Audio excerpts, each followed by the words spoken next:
fellow Schwoke Lords. Welcome to another episode of Cancel Schweezy, the best episode that we've ever made.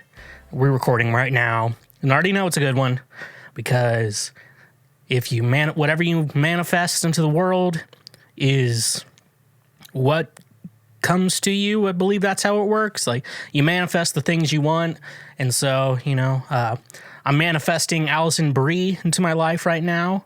Not Allison Brie. I always get those two mixed up. Brie Larson. I'm manifesting Brie Larson into my life. And manifest the things you want. That's why today I'm manifesting this episode of Cancel Schweezy. Welcome. This show is a cult, and you are part of the Schwoke Lord cult. If you don't know your gender, you can be a Schwoke X. I guess Schwoke Lass is gender neutral. I just assume everyone's a lord. I assume Schwoke Lord is a gender neutral term, but if we've all decided that we want to get that progressive on the show with our titles and our pronouns, by all means, we can go through that. Hit me up on all social media. It's at the Schweezy, except on TikTok, where it's at the Foreplay King. As you've probably already guessed by now, I am the Foreplay King, the minister, pastor to all the simps out there, cult leader of this Schwoke nation that we have going on today. Welcome to the show.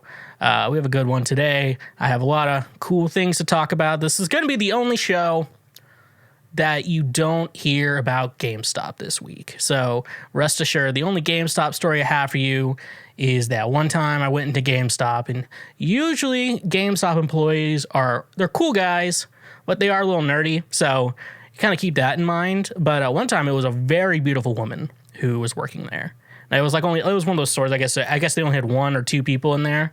And I guess I had to interact with her because I had to swap a controller. This controller specifically, because there was drift in the thumbsticks, and I had the warranty on it, so she exchanged it. So that was cool, but it was kind of weird.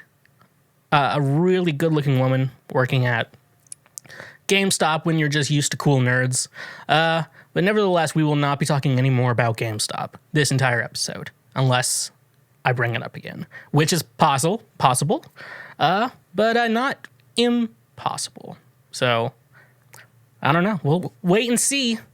But nevertheless, he persisted. A little fun news for you today.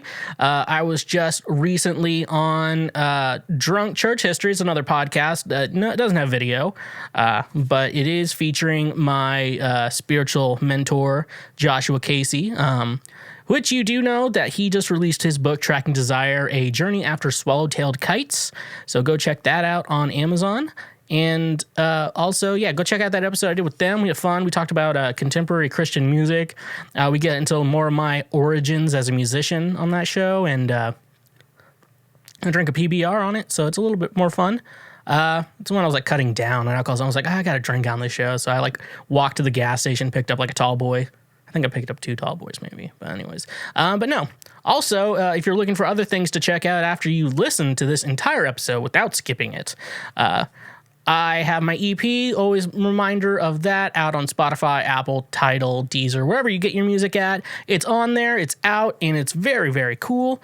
So it's great music that I very much love and endorse myself. I always say you should be able to enjoy your own music and listen to it, and I actually do.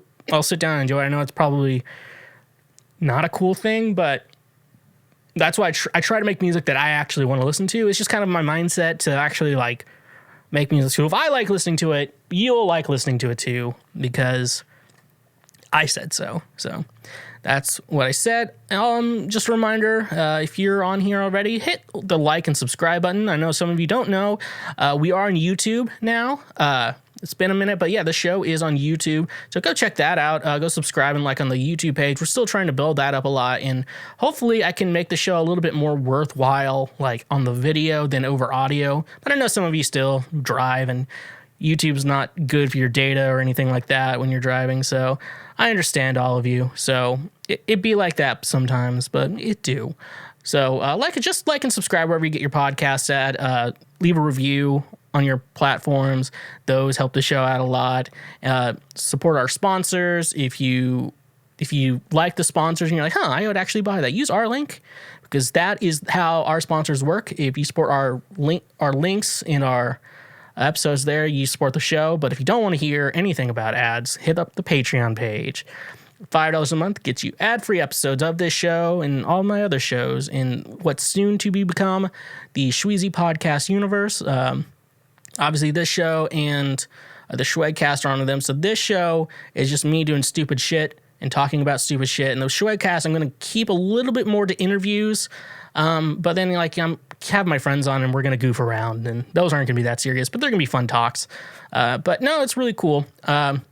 Also, I stream on Twitch. I play video games. Yesterday, I played Fortnite. I think next week, I am going to defeat Breath of the Wild for good, at least all of it, because I've done all the shrines. Pretty much, I think I've done like every shrine. So I think it's just like Calamity Ganon is the one I have left. So it's really fun. I think next Thursday, that's what I'll do. Unless I don't. I could change my mind at any moment.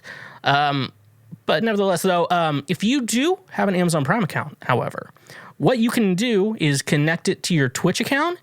And there's 2 buttons on Twitch. There's a follow button, which is free. Anyone can do. That's the least you should be doing that. Okay. And then you can also subscribe. Now, the subscribe typically around $5 a month. But if you have an Amazon Prime account, since Twitch is owned by Amazon, what you're able to do is connect the 2 accounts and press the subscribe button. That also financially helps support the show as well. And also, it's a $5 kind of deal that you already get with your Amazon Prime account. So you're basically giving Jeff Bezos an extra $5 by not using that with your Twitch account.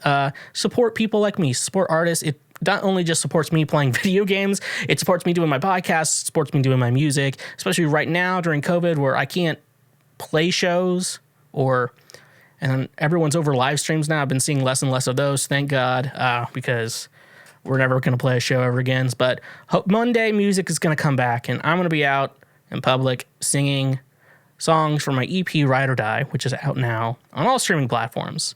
So check that out wherever you get your music at. But nevertheless, what you're able to do is just like and subscribe.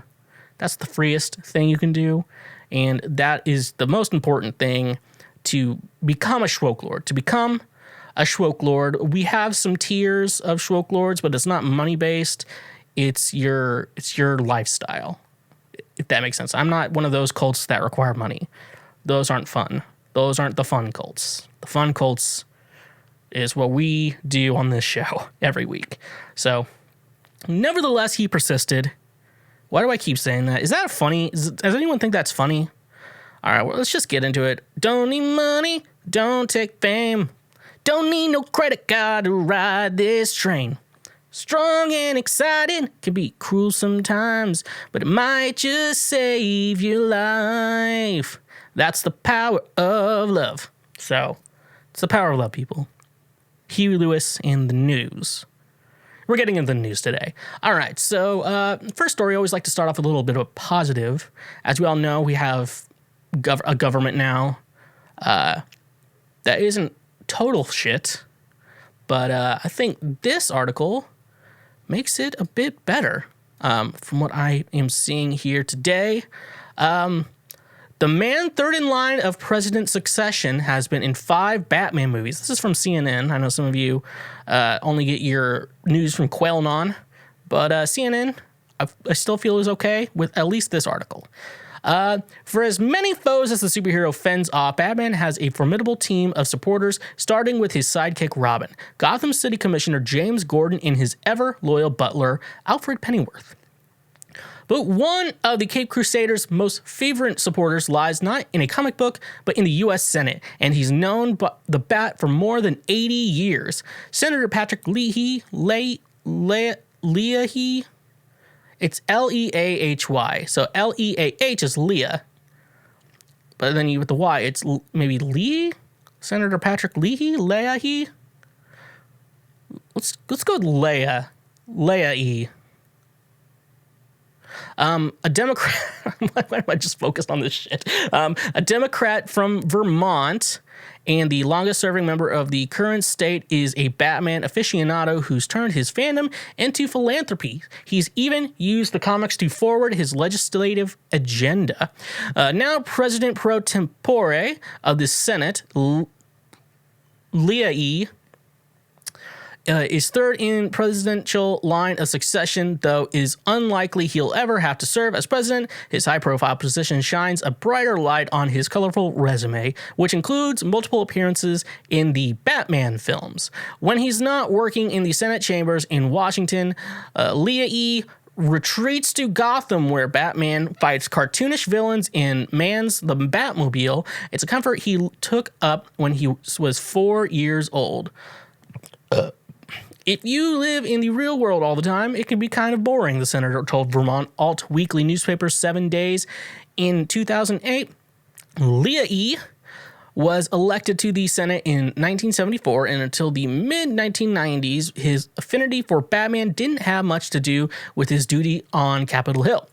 That changed in 1996 when Leah E. collaborated with DC Comics to create Batman Death of Innocence, The Horror of Landmines, a graphic novel warning of the danger of landmines. Leah E. has long advocated to end the use of landmines, and he told the Capitol Hill newspaper roll call that he placed copies of the comic on every senator's desk that year. Okay, that's pretty cool. Leah E.'s first foray into screen acting, something he does strictly when Batman is involved, came in 1995 when he appeared in the critical revealed Batman Forever. The same year, he voiced a character billed as Territorial Governor in Batman the Animated Series. Okay. Since then, Leah E. has appeared nearly as many Batman films as the Caped Crusader himself. He usually appears as a scowling politician, though in Batman and Robin, which his son Mark also had a cameo in. I need to learn how to resentence. He was also to enjoy a raucous party. He even met an explosive end as the curiously named Senator Purrington in Batman v Superman: Dawn of Justice. I explained to everybody that getting blown up was okay because my wife is a registered nurse, he joked to roll call in 2016. She put me back together and I never missed a vote. His most notable cameo, though, came in 2008's The Dark Knight when he confronts Heath Ledger's Joker and famously tells the villain that he's not intimidated by thugs. The Joker, true to form, responds by grabbing Leah E.'s character and menacing him with a knife. Ledger, who died before the film's release, is Lee's favorite Joker. He scared the heck out of me when he came at me with the knife, he told Roll Call. I didn't have to act. Leah E's preferred Batman to other characters because, unlike the godlike Superman or the superpowered Spider-Man, Batman was just a man, albeit an extremely rich one with human strengths and human frailties. The danger Batman faced was different than that of other heroes. His felt real, Leah wrote in the DC collection foreword. The Batman prevailed through superior intellect and detective skills, though the freedoms afforded by great wealth and through sheer will. Lee wrote in his foreword, not superpowers, but skill, science, and rationality. Much like Bruce Wayne, Lee is just a man, albeit one with more power than most of the chance to make real tangible changes in his own Gotham. Following Batman's example, he's vowed to use that power wisely. So, a lot of things we can say about about this article. I think it's really cool. I mean, like you read the title of it and it's like, oh, this guy who's been in a bunch of Batman movies is the like third in line for president. And then you realize like how he does it, and it's a good thing. I support like our government in most ways, being very supportive of like superheroes and just kind of understanding the story of good versus evil, because like our last administration, they were evil, and this administration leans towards good, but I feel like someone kind of understanding, because I consider like Batman, I'll consider him in a form like of art.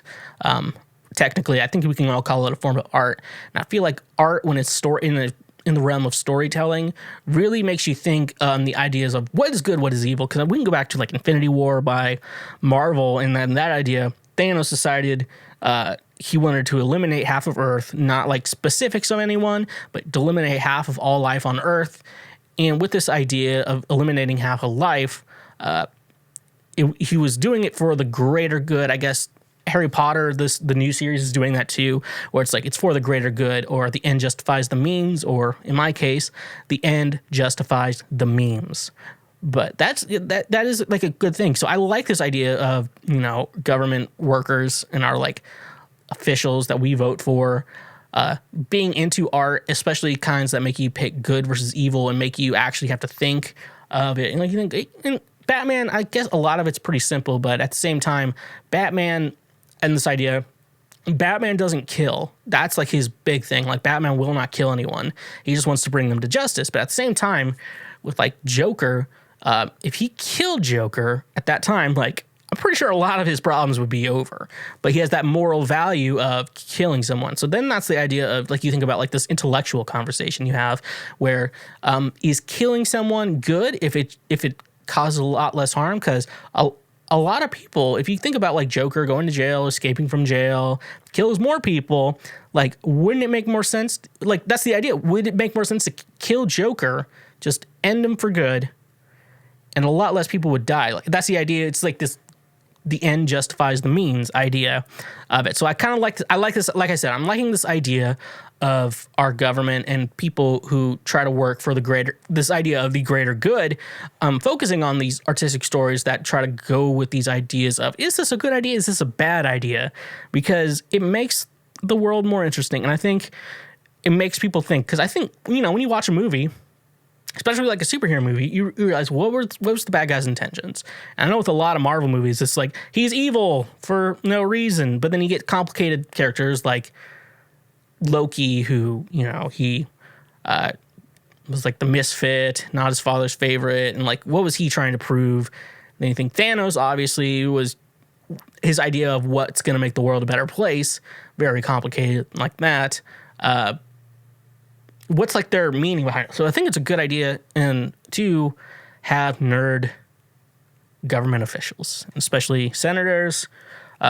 So Joe Biden, I hope you have a Disney Plus subscription and are watching WandaVision right now, because I don't know what's going on in that. I haven't watched the new episode yet. It's Friday. Like I said, if you've been listening before, I record the Fridays before the Mondays when we post, just to make sure everything production-wise is good.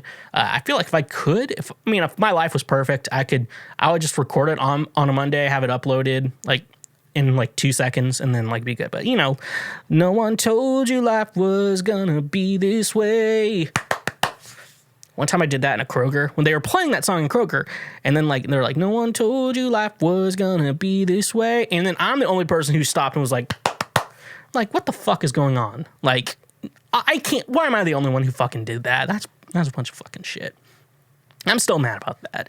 I'm the guy who's gonna like hold grudges forever. It's like I'm gonna be like fucking 90, just be holding a grudge. Like I'm still mad at everyone in that Kroger who didn't clap to the Friends theme song. That is a bunch of shit right there. But nevertheless, I'll persist. All right, this one's a good article. Macron's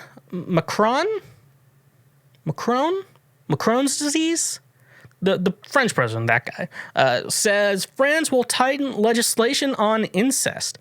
Now, a funny thing, we got an interesting question on incest coming in the relationship portion of this episode. So that's going to be very interesting. But this one's from Reuters. I believe that's how you say it. Reuters. This is like the episode where we're like, how do I pronounce every word that I'm going to read today? Like that's the episode apparently we're doing. France will tighten its laws on incest, President Emmanuel Macron said in a series of tweets on Saturday after publication of a book accusing a top French politician commentator of abusing his stepson sparked outrage across the country. Macron said on his Twitter account that France needs to adapt its laws to better protect children from sexual violence, and he had asked the justice minister to chair a consultation aimed at quickly making legislative proposals. We will go after the aggressors, Macron says. Macron said France had already increased the statute of limitations on incest to 30 years counted from the legal age of the majority of the victim and had tightened control on people working with children. But he said much more needed to be done. He said that as a part of current routine medical examinations for children, France would introduce sessions about incest in primary and secondary school in order to give children a chance to talk about the issue. He also said that better psychological help for victims of incest would be made available and it would be reimbursed by Social Security. In recent weeks, hundreds of people have taken to social media to tell their stories of incest after the publication of the book accusing French professor and constitutional specialist Oliver Duhamel of abusing his stepson. The book was written by Duhamel's stepdaughter Camille Kochner, daughter of former foreign minister and founder of NGO Médecins Sans Frontières, Bernard Kouchner. Duhamel resigned earlier this month from his post overseeing Sciences Po, one of France's top universities, following publication of the book. Being the object of personal attack and wanting to preserve the institutions in which I work, I put an end to my functions, he said on Twitter on January 4th. Neither Duhamel nor his lawyer have commented on the accusations dating back to the 1980s. Higher Education Minister Frédéric Vidal has ordered an inspection at Sciences Po to determine responsibilities and potential failings. Okay. I'm going to go... Obviously, that dude's a piece of shit, but at the same time, it says it's an incest issue. No, this is like a sexual assault issues on like minors. It's not necessarily an incest issue. Like if you make incest illegal, that's not going to fix the problem. Obviously it's wrong. This situation is wrong, but rooters, you need to kind of get your shit together on this. And if I'm the one saying get your shit together, you need to get your shit together, okay? You get why I'm saying that right now? This is a like sexual assault of a minor issue. This is not an incest issue. It could have been anyone else. It could not have been someone in the family, okay? I don't know what's wrong. A lot of people like kids. I don't get it. You see a kid annoying the shit out of you, and your first thought is, wow, that's kind of hot. I'm like, what the fuck, dude?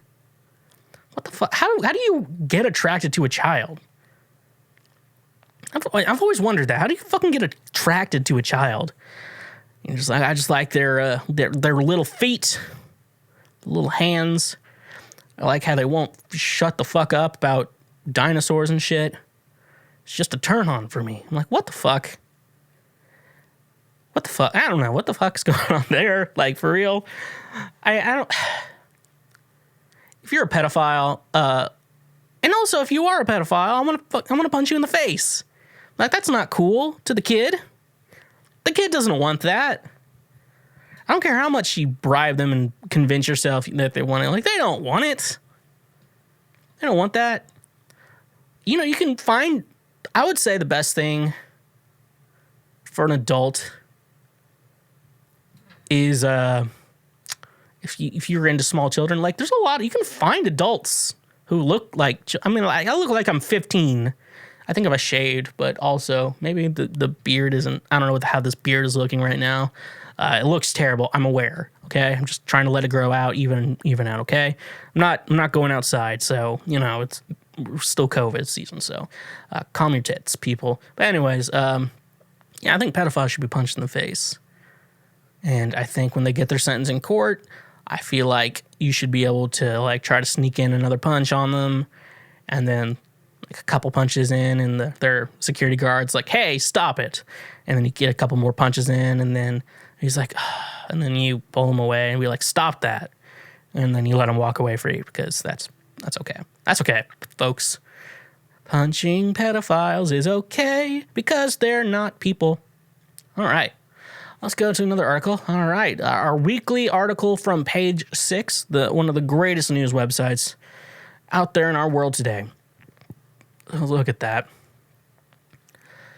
Travis Barker and Kourtney Kardashian are dating. Very, very exciting. I like both of them. So, Travis Barker apparently makes Kourtney Kardashian's heart beat like a drum. I've seen how he plays drums. I hope That's called like heart disease. She needs a beta blocker. The longtime friends are dating, page 6 has learned, though the development in a recent one. Barker, 45, and Kardashian, 41, shared similar photos from Kris Jenner's Palm Springs, California vacation home over the weekend, alerting eagle-eyed fans to the fact that they were hanging out. Okay. Reps for the couple didn't immediately return page 6's request for comment. Barker shared 2 children with ex-wife Shanna Moakler, 17-year-old son Landon, and 15-year-old daughter Alabama. The Blink-182 drummer was also married to Melissa Kennedy, though they had no children together. Kardashian shared 3 children with ex-Scott Disick, 11-year-old son Mason, 8-year-old daughter Penelope, and 6-year-old son Rain. Prior to making things official with Barker, the Keeping Up with the Kardashians reality star dated young Yoons Benjamin from 2016 to 2018 and briefly sparked reconciliation rumors in 2019. Barker and Kardashian have been rumored to be dating for years, but the now duo has always denied their hearsay. Kourtney's like a dear friend, that's it. I mean, I love her to death. I love her family to death, Barker told E! News at the 2019 iHeartRadio Music Awards, but yeah, just close friends. Here's hoping Barker avoids the Kardashian curse. But, I think like people are trying to like shame Travis Barker for not being pop punk anymore and shit like that. Let them be happy. I think like of all of the Kardashians, I mean, I love all of them. The younger ones, not so much. The older ones I love. Like I said, if I could, Kim will be my best man at my wedding. The one that doesn't exist. But, can we just be happy for people finding happiness in other people? Shit, like people, stop talking so much shit all the time. World's sad and lonely. And you know what? When you find a Ride or Die out now, obviously on Spotify, Apple, Deezer, Tinder? Is it on Tinder? Might be, I don't know. Out, where you getting music from. When you find a Ride or Die, you gotta hold them tight, not let them go. Chain them up, put them in your basement. All right, yeah. That's the way it is. Okay, folks. This is the type of guy you're getting. So, okay. Oh, okay. This one's from Loudwire. We got a great update from the band Trapt. Trapt drummer Michael Smith, not to be confused with Michael W. Smith, Christian contemporary music artist, quits band, issues statement. All right, here we go. More Trapt drama. Trapt drummer Michael Smith has officially quit the band and issued a lengthy statement detailing his decision. The move comes after the tumultuous year for Trapt, who were entangled in headlines concerning the social media outbursts of singer Chris Taylor Brown. The singer was heavily critical of the Black Lives Matter movement, spread misinformation regarding the coronavirus pandemic, and was eventually booted from Instagram, Facebook, and Twitter following his defense of adult women engaging in sexual relations with underage males, as well as his use of hate speech. Smith, who did not play in Trapt's 2020 record, Shadow Work, Adam Prentice is credited on the record per a press release from May of last year.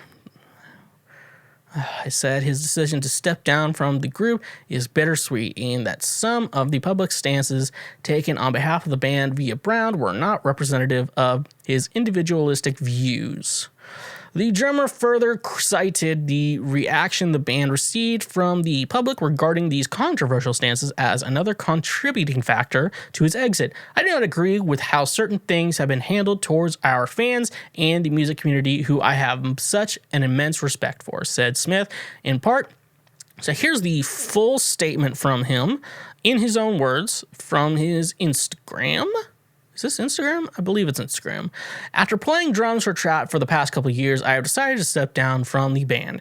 This is definitely a bittersweet decision. There have been some ongoing issues, primarily political, throughout 2020 that many of you may know about. Others may not. If you're curious, it's just a Google search away. I respect everyone's right to have an opinion on politics, but at the end of the day, I'm a musician, and my job is to play and create music. So that is what I plan on doing. As I still communicate and have great relationships with the guys in the band, I will only speak for myself. The stances taken and publicly received as a result are not representative of myself, not as an individual, nor fitting or aligned with my personal morals and beliefs. I do not agree with how certain things have been handled towards our fans and the music community, who I have such an immense respect for. I would not be able to have a career in music and or be fortunate enough to sustain my livelihood without the amazing support of everybody involved, from fans to venue staff to musicians, peers, etc. So thank you to those out there who have been a part of supporting and enabling me to pursue my gifts and talents and allowing me to press forward in my musical journey. Okay. It has been one of the best periods of my life the past couple years, but when it comes down to it, I do not agree with a lot of things morally and publicity the band has received, mainly the past year of 2020. It is time for me to move on and pursue other avenues and projects. A huge thank you to everyone who has supported my musical journeys thus far. Okay.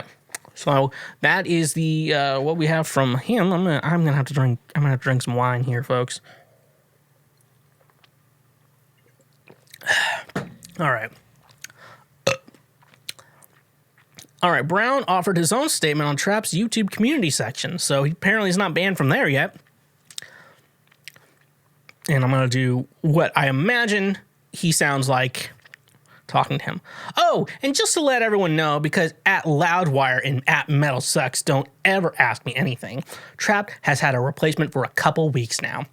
Mike was just not a good fit personality-wise. He didn't quit during the whole of 2020. He knew he was going to be replaced. I find it so funny that he badmouths me while he announces he is quitting. I have never gone after fans of Trapt. No fans would personally insult someone they are a fan of. Can't believe Mike would say otherwise. Well, it's so he can get another gig. He thinks badmouthing his former band will help him with that. Sad. CTB. Oh, and P.S. Both Loudwire and Metal Sucks will have to defend themselves in court for some of the things they have said about me without asking me for my side of the story. You'll pay for that. Mark my words. All right. In December, it was erroneously reported that Brown had been fired from Trapt after online trolls created fake Trapt accounts on the social media platform Parler. Oh, that was funny. We talked about that. I can't remember what episode I did, but all right. So I hope, obviously, I want to say hopefully the world gets back to having real shows, but Michael Smith, Michael Brown, the dude from Ferguson. That's not cool. That was not cool with me, folks. That's not where I'm getting canceled. Michael Smith, I hope you moved to Nashville. I feel like we would all support you in getting you gigs out here, man. There's a couple bands I could probably find you, get you one. So keep up the good work, man. Glad you stuck with your morals, and hopefully you start talking a lot more shit on Chris Taylor Brown, because he is shit. And we all know that, so that's not news. But hopefully he keeps doing stupid things so we can laugh at them, because that helps me with this job, doing this show. So, yes, okay? All right. Last article we have. I saved the best one for last, because I'm like, because I'm going to read the title, and then I'm going to give our response. Target joins Costco in dropping coconut milk brand over forced monkey labor allegations. What the fuck did I just read? Forced monkey labor allegations? What the hell did I just read? Okay, let's get to the article. This is from ABC7 Chicago. So, favorite news source right there. Target is the latest company to drop coconut milk over allegations of forced monkey labor. People for the Ethical Treatment of Animals, or PETA, said the retailer will no longer sell the products because it is alleged ties to monkey labor. Choco's Thai supplier is accused of forcing monkeys to pick coconuts from the trees, CNN reported. In a statement to USA Today, Target said it takes those claims seriously and removed the product in November. By dropping Choco, Target is joining thousands of stores that refuse to profit from chained monkey's misery. PETA Executive Vice President Tracy Ryman said in a statement, PETA exposés have confirmed that Thai coconut producers are exploiting monkeys and lying about it, so there's no excuse for any grocery store to keep Choco on the shelves. According to PETA, 26,000 stores, including chains Wegmans, Food Lion, and Stop and Shop, have cut ties with Coconut Milk brand. Choco has denied the allegations. It previously said it audited its coconut plantations using a third party and found no use of monkeys for coconut harvesting. Other stores have already dropped the product, including Costco. So maybe I should actually find the actual article of the expose, but what the fuck? How do you get forced monkey labor? Have you ever seen a monkey? They'll throw their shit at you. There's if you're at a zoo and you see a monkey show its teeth and start growling at you, it's over, bitch. Stay away from that fucking monkey. They killed Harambe because they thought maybe Harambe was going to kill that kid. Mainly just because it was a gorilla, okay? They mainly thought it was a gorilla. So, to say what you want to say, thank you for finding that out. I can't imagine that's true. PETA is typically full of shit, and they kill a lot more animals than they save, okay, folks? So, congratulations, they played themselves. I need to get the soundboard back up and running. But nevertheless, let's move on. This episode is brought to you by Gamefly. Most of you are already aware of Gamefly, but for those of you who don't, it's the best video game rental subscription service for one low monthly fee. As a Twitch streamer myself, I can tell you there are two types of games. There's the games that you go back to time and time again. For me, that's Legend of Zelda Breath of the Wild and Super Smash Bros. Ultimate, Pokemon Sword and Shield are also games that I go back to time and time again. But you also have those types of games that you play once and then you never pick up again. And that's where I believe Gamefly is perfect for you gamers out there. Most video games coming around $60, and this with new consoles coming out at the current moment, they can be upwards at $70 even then, and then you don't even include DLC when in regards to that. This is where Gamefly comes in perfectly, because for that one low monthly fee, you can just rent games, play them, and then when you're done with them, you send them back. I wasn't a big fan of Luigi's Mansion back when I played it in October, so I was easily able to send it back and get myself a new game in the process, which was perfect for me.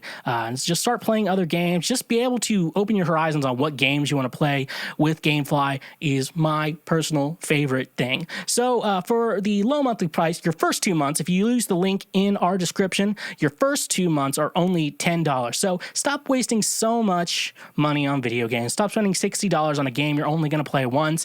Use the link in our description today, and you can start playing more games, rent games, play it as long as you want, and when you're done, just send it back. They will send you a new game to play. It's that simple. So use our link in the description today for your first 2 months of $10 with Gamefly. And just a reminder, when you support our sponsors, you also support this show. I want to talk to you about today's sponsor, FNX Fitness. FNX Fitness is committed to creating innovative supplements of the highest quality to provide focus for a productive morning, energy to thrive all day, performance supplements to reach new goals, unique sleep and recovery formulas to support any sport, and healthy supplements to support an active lifestyle for years to come. They also have a fantastic clothing line so you can look good while you work out.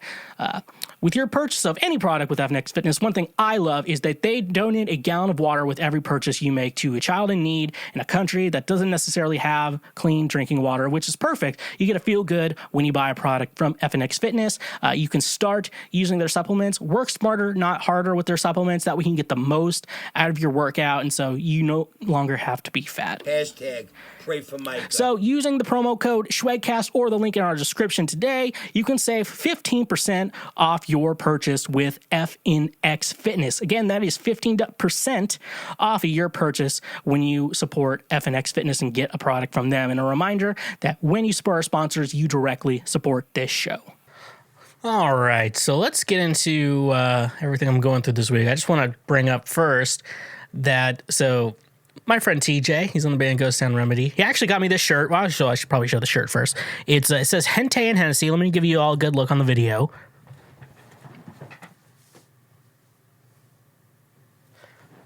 So they gave it to me for my birthday. I finally got it delivered because they delivered, they had their new record, Dry Spell. I should probably promote their shit. I bought their record.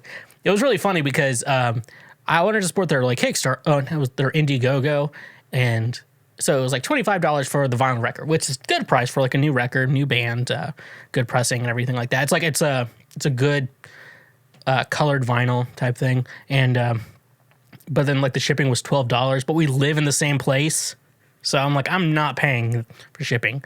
I want to buy the record, but I'm not paying for shipping. So I bought it. So I just put $25 in their GoFundMe, or not their GoFundMe, their Indiegogo. And then they just left it with me with a shirt. So, Hentai and Hennessy. So that, but no, he sent me a TikTok with just a couple cringily singing to each other. And I think it's funny, like me and his girlfriend have like more in common than they do, which is funny, which I'm not like, I don't want his girlfriend. She can't handle this. She's not good enough for me, which is most women. Hold on, he says a king's range shouldn't last more than 30 seconds. So, pitch, I take a lot of antidepressants.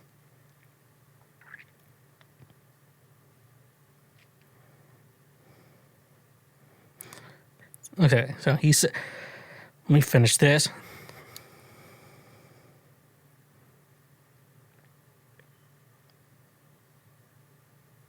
All right, so he commented, a king's reign should last more than 30 seconds. And then I am replying with, bitch, I take a lot of antidepressants. It's more than likely that she won't let me finish. So, a king who doesn't is no king at all. Smash Mouth. Someone said that. Anyway, so, I just think it's funny. Like, you know, and like you and like your friend's girlfriend have more in common, but you're like not wanting to be with your friend's girlfriend. I don't know. That's just pretty funny. And nevertheless, this week was Mama Schweg's birthday. Mama Schweg, her birthday was on January 27th. I do not know how old she is. I lost track of that a long time ago. And a little fun fact for anyone, no one cares how old you are as long as you get their birthday right. No one cares. Like, they're fine. You know, that's all that matters. So, anyway, so my mom likes flowers. And so I've learned a lot from this week in buying flowers. So I bought it from, like, they have Hy-Vee, which if you're from the South, it's like Kroger, for the Midwest. It's just like a grocery store type place. And there's like different regional chains and shit like that. So I bought her flowers online for delivery from Hy-Vee. It's like this, like a grocery store with a floral section. And so I was like, I'll just deliver to her home. I would assume that would be okay. She's actually working at her school. I think they're just wearing masks all the time. And she's already got both doses of the vaccine, so good for her. So I was like, I'll get delivery, and I'm delivered. And so it's like, I bought like $40 flowers with like $10 delivery, which I know, like, don't be stingy with a woman, and this is my mom at the same time, but also it's like $10 delivery, and you're not even like driving like more than a mile. Like, really? Anyways, apparently I did open, but no, it's so close to Valentine's Day right now. One of the funny things is, so like I'm online getting ready to order everything, and big thing that pops up there is like, is this for a romantic occasion? Like, that's the first thing that pops up, and I'm like, actually, the complete opposite. These are for my mom for her birthday. So the complete opposite of anything romantic that I would ever want in anything I'm purchasing for my mother today. But then that's good. So I told my dad, like, I was getting flowers delivered, like, so, like, if he was home or whatever, like, he could take care of everything. And he was like, hey, you should change it to be delivered to her school where she works. I'm like, all right, well, let's see. It shouldn't be that hard just because I did like a couple days before. So like they should probably be able to change it easily. So I emailed their, like, they don't have like an easy way to change it. So I just emailed their customer support. I'm like, hey, here's the order number. I need you to change the delivery address to this address, to her school address. And so typically I've worked customer service jobs. So typically in that situation, it's kind of like, all right, we got that updated. We'll make sure to get that to her tomorrow and shit like that, you know. No big deal. So, but no, they said, all right, we send that to the store. They should be calling you to confirm everything. I'm like, oh, God damn it. I'm going to have to answer the fucking phone. But then they never called. So I guess it worked okay. And so, or the day of birth came around and I was like, well, don't know where they're sending it to, but, I hope they get to her. She'll know. And then she texted me. And apparently they were her favorite kind of flowers, which I had no clue. I just picked some random bunch of things and done that. But like every occasion I've bought flowers for a woman, I've always hit it out of the park. I don't know how I do it with flowers. Because I think flowers are fucking stupid and a waste of money. Realistically, they're just weeds. It's just good-looking weeds that have over time survived through natural selection because they've looked good for that. Like flowers are just fucking weeds. And it's stupid that women like them. But also, I bought Captain America on Fortnite, so I don't know if I'm able to judge on anything I say right now about flowers being fucking stupid. But nevertheless, they ended up going to my mom's school. She liked it. I put on the card, because you get to write a card, because obviously you need to put like happy birthday on there and shit like that to make sure she knew it was also for her birthday and also from me. So I put, because I think I bought them when I was drunk. And so I wrote like, happy birthday, Mom. If I had a different mom, I'd punch her in the face and go find you. From your favorite son, which that's debatable right there, Sam. And so then I saw it, and I assume with shit like that, like they just like print something out, attach it to the flowers, and then send it off. No, someone had to handwrite that shit. Like, now I realize that if I ever buy my mom flowers from there, someone has to handwrite the stupid message I put on there. So there's gonna be a lot of fun things. Happy Mother's Day, Mom. You know, in the movie Air Bud, Buddy, they said that a dog couldn't play.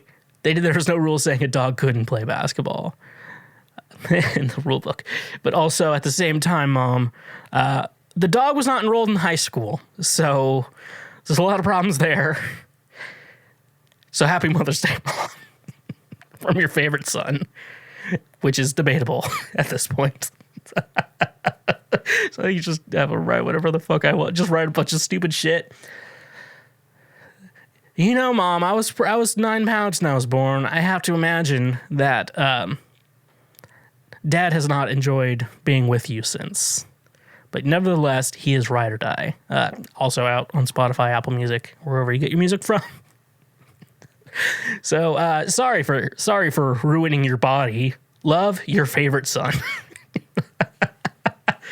Oh man, I could go all day with this. I'm gonna start buying her. Maybe I should start buying her flowers more often and getting them delivered. It's like, well, I'm losing a lot of money doing this, but I feel like the end justifies the memes when it comes to what I'm doing right now. So, dear Mom, I'm gonna need $50 for groceries this week and booze. Sorry for the inconvenience. These flowers were expensive. Love, your favorite son. So, yep, there we go. My mom got them, and everything was good. But nevertheless, though, from what we can say is flowers are stupid. That's all we can say in regards to that. But now I learned I can start sending just dumb messages to people. I may start buying flowers for more people more often. Like I sent it to a former boss. You suck my dick. From an employee you don't have anymore. So, okay, so I learned this fact this week. 22% of millennials have not heard of the Holocaust. What the fuck is going on? What the fuck? Well, did you not go to high school? Like, what the fuck? Are they not teaching this shit in high school? like my high school, I'm going to talk about it. I was like a C student. But it was like if I didn't have music classes, I would have like not graduated school. Like it was because music classes, you just show up to the performances, like you get an A, and it's like this is my life, so I'm gonna be there. But no, like 22% in my school, there was this chick, she was very good looking. That's besides the point. I just wanted to point that out because this type of guy you're getting. So she had one of those families that likes to travel. Her parents like to travel a lot. And instead of doing what my parents did and just be like, let's buy a timeshare in Branson and never go anywhere else. They were like, we're traveling and, oh, we want a daughter. She's coming with us. I don't care. And then she would like leave school for like a week or so. They'd go to like Germany or Austria or Russia, or I'm just making up a bunch of random ass countries. I think she mentioned once she went to like Lenin's tomb because they're just like preserving his body for no fucking reason. But she was like, she like went to like, I think Auschwitz or something like that. And like she like talked about like she like gave a presentation in front of the entire class about like what it was like visiting Auschwitz, and like she was like, yeah, afterwards you're pretty fucking bummed out, and they typically suggest like go get some ice cream or some shit, like do not like simmer on this for the rest of your day. But then also 22% of people in my age range haven't heard of the Holocaust. How do you? What the fuck is going on in other schools? I went to like one of the worst high schools in Missouri. Okay, I went to like one of the worst. It was bad. My history teacher treated it like a college course, and then I took college history class, and it was a little bit easier. It was like a little bit easier than the high school course. Like, how do you not like? You go through, if you take American history, you go through World War II. Like, you go through Japan bombing Pearl Harbor and Hawaii, and then they join the good guys. And then they're like, okay, first of all, we gotta figure our shit out with Germany. So let's fucking kill Germans and then come back. And then we'll deal with Japan. So, like, we dealt with Germany, like, humanely. And then we're like, we're gonna drop atomic fucking bombs on Japan. Here's one. Have you given up yet? No? All right, and another one. And they're like, okay, maybe we should give up. It was like Japan was, like, not as organized as we thought, apparently, from what I've heard. But no, like, and then also, with millennials, like, we should have relatives who fought in World War II. It was a draft.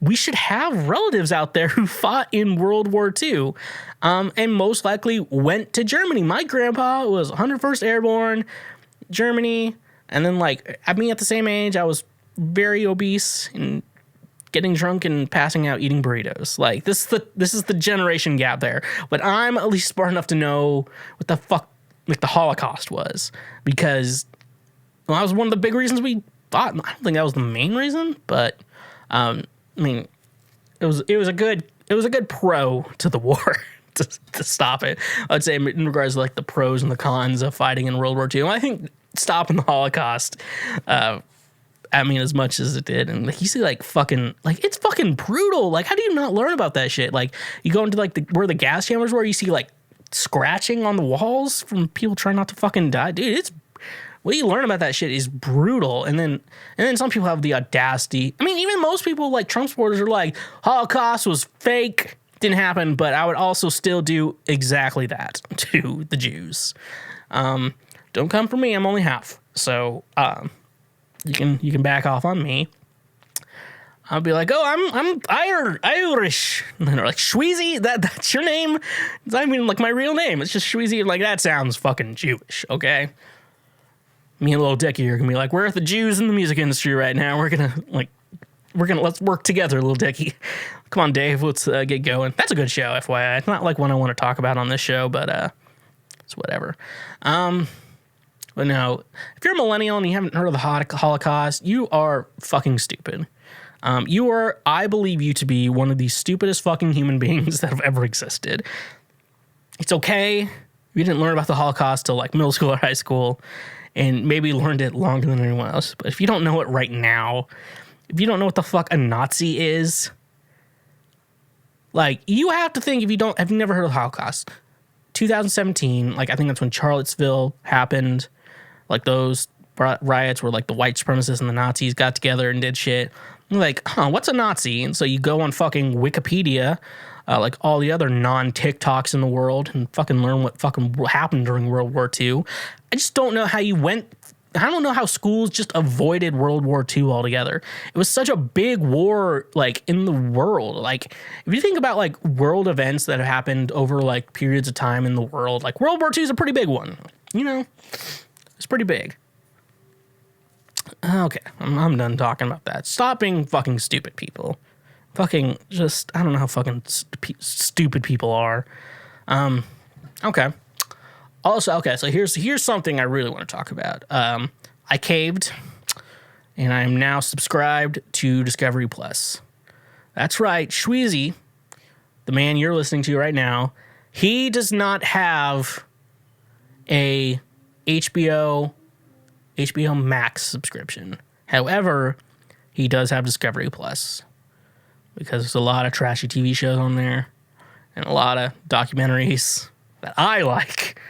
And I'm going to say, with this first week, it has been a free trial well spent. I can easily say that with a lot of TLC content. So I just want to talk a little bit of some of the things. I finished. So the new season of Dr. Pimple Popper, I believe, is only on Discovery Plus, which feels like that could be like a downgrade for Dr. Lee. But also at the same time, I guess with like any like medical surgeries or anything like that, I guess they're so limited to like what they're able to show on TV. So I feel like with a streaming service like that, like you're not just stumbling through the channels and then just being like, oh, there's a lipoma or a cyst being removed. Okay. Because it's mainly just like dermatological surgeries on that show. So, I'm interested in watching that because I have skin and I like to know how to not break out. But also, these are like big major surgeries, like these giant ass lumps that have been growing for like 10, 15 years. And then they're like that most doctors or like why am I not saying this word?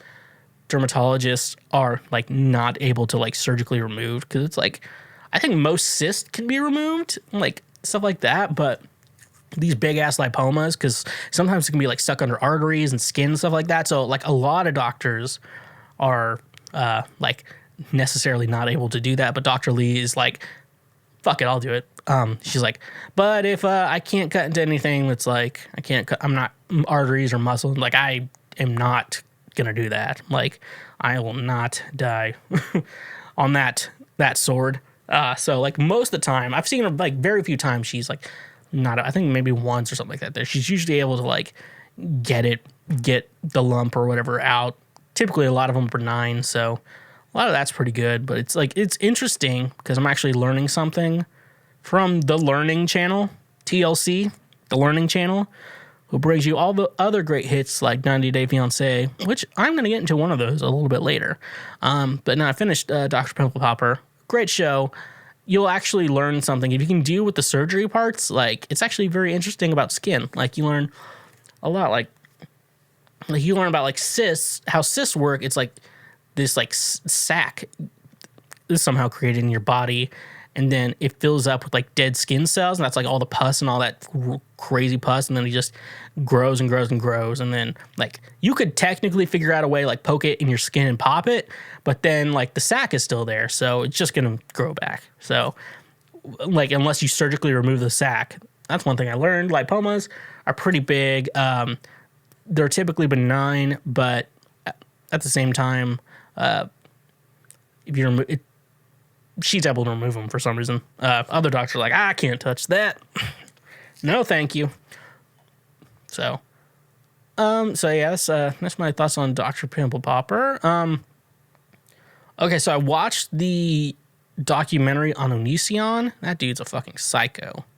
There's like Onision. He's like this YouTuber guy. I first heard of him from this YouTube channel, Strange Eons. It's like the A and the E combined thing with ONS, and like this lesbian YouTuber who talks about like her time at Catholic school, and then she would like read, like he's written some books and like they're terrible, and it's like he's like trying to be like this alpha male type of guy who hates his father. Speaking of his father, though, apparently like so they go over his life, and they have this dad on the interview who they're not close together. Apparently he wanted to like they planned a vacation, and he wanted at the last minute to like stay with his girlfriend when he was like 16.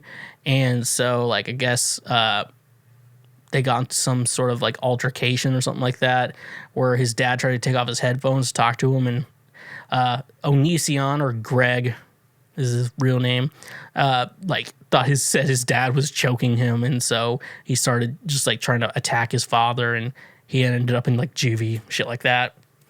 And so he's like, my dad choked me, and then like that's not the story at all. You're crazy and a psychopath, and can't believe people like you. And he's still fucking on YouTube, I believe. And then like they go over this girl Shiloh, like the sweetest girl, like the sweetest girl. I guess she was like 16 when she met him. She like was a musician too. I never heard of her until this. I'm gonna be honest, I never heard. And it's like, yeah, Justin Bieber opened for me, and one time, and I opened for Lady Gaga, and I'm like, how have I still never heard of you? Like those two are my shit. And apparently she was like 16 when they met, and then Greg Onision, I'm just gonna call him Greg because Greg is a stupid name. Unless your name is Greg and you're listening to this, then your name's not stupid. His name is stupid. But Greg just started messing her, and then like he married his high school sweetheart at 19, and then like they got divorced, and then he tried to get it with Shiloh, the 16-year-old. Get you? And so like they had a pretty brutal, like their first time actually meeting. Like she was on tour, I think I want to say like Philadelphia maybe, and instead he was going to drive out, then his car crashed, and instead he just flew out. And like most people would be like, I guess I'm not coming. But now he really wanted to have sex with a 16-year-old, and then like apparently immediately they had sex, and she thought it was weird. And she stayed with him for too long, and he abused her horribly. There's a lot more of the story there. I don't want to get into the details because that's not funny, because that's way too deep for this show. But Shiloh's a sweet girl. She needs to remove the septum piercing, though. I will say that. The septum piercing is not working for her. Very sweet girl, though. And also with that, like he like researched the age of consent for like Philadelphia and shit like that. I'm just going to say this to everyone out there in the world. If you have to research the age of consent, she's too young for you. Okay? Like, this may be controversial, but I could understand maybe waiting until she does turn 18 and like technically maintaining a friendship, but that's like gaslighting and shit like that, and grooming. He was very much grooming this like entire thing. Like this dude's like fucked up, and you like look at him and watch his videos. I'm like, how do you not fucking know this dude is psycho? Like this dude is such a psycho. Like doesn't feel like anything he does. Like he seems like guys who feel like they always have an excuse for everything they do, are just fucking like gross. Like I just justify my bullshit and say stupid shit like the end justifies the means, and sometimes you have to lose the battle to win the war. I just say shit like that when I do stupid shit, because I'm like, you know what, I'm not gonna argue with why I did this, because I probably just did something stupid. You know what, I'll just say something stupid, get it over with. But no, like he would like grab her hair, take her to the bathroom, and shave her head. And I was just, and then like she tried to leave, but she couldn't because she was scared and shit like that. And I always just, and then my dumbass brain always goes, why is it that those women find it hard to leave, but any woman I date can easily leave? And like, I'm leaving you. Like, all right. Maybe I should be, I'm not going to become a shittier person. I'm already pretty bad as it is, folks. We're not going to change who I am. So eventually she got out, but then got back, and then they were engaged, and then she got pregnant, got a miscarriage, and then Greg was like, "It's over now," and and then like, "What? You're over it because of a miscarriage? Like, that's some crazy ass shit right there. Like, you want a baby, and she has a miscarriage, and you break up. Like that's not sane people logic right there. I mean, sometimes if it's like an unplanned pregnancy, shit like that, like some people like they're like, all right, I'm gonna be a father, and then like, and it's definitely just like a one night stand type situation, and then she has a miscarriage. I mean, like it's shitty. It's a shitty situation because you feel bad. At the same time, there has to be some sort of like relief in some sense, I guess. I don't know. I'm speaking out of my ass right now, so I'm scared to like be talking on this fucking show. But no, eventually he keeps like dating. Anyways, then eventually Shiloh's able to leave. Shiloh's pretty fucked up from this, so Shiloh, give her a shout out and basically send her good vibes, whatever vibes, manifest good vibes. And also manifest me and Brie Larson becoming Ride or Dies. But also that EP is out now on Spotify, Apple, wherever you get your music from. I'm getting a Shiloh and hope, but also Shiloh, the septum piercing is not working. Okay, very pretty, but the septum piercing is not working. All right, and eventually, like he's dating these other underage chicks, and they go through them, just kind of like. He abused her. I'm like, God damn, dude, what the fuck? That's my thoughts through this whole thing. Eventually, he meets Lainey, who eventually was bisexual and then became transgender, which I will say Lainey, her, when I say Lainey, it was a her.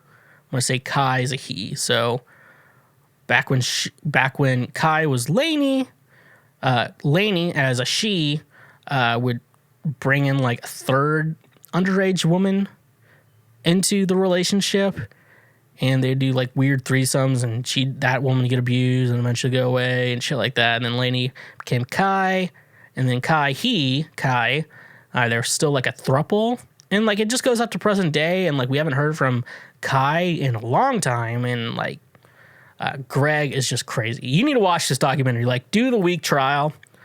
Do like the plus. I went no ads because I'm Ride or Die. It's out now on Apple and Spotify and shit like that. So yeah, that's a good show. But also fuck Greg, Onision or whatever the fuck. He's just going crazy. And then Chris Hansen was in the whole thing. He's like, I'm going to track down Onision. And then eventually comes to his door, knocks on it, and he's like, go away. And he calls 911. Like, I have a stalker. It's Chris Hansen. If I wasn't the 911 worker, I'm like, what the hell did you just fucking say right now? I'd lose my job at that moment. Chris Hansen's stalking me. I'm like, all right, this dude's either delusional.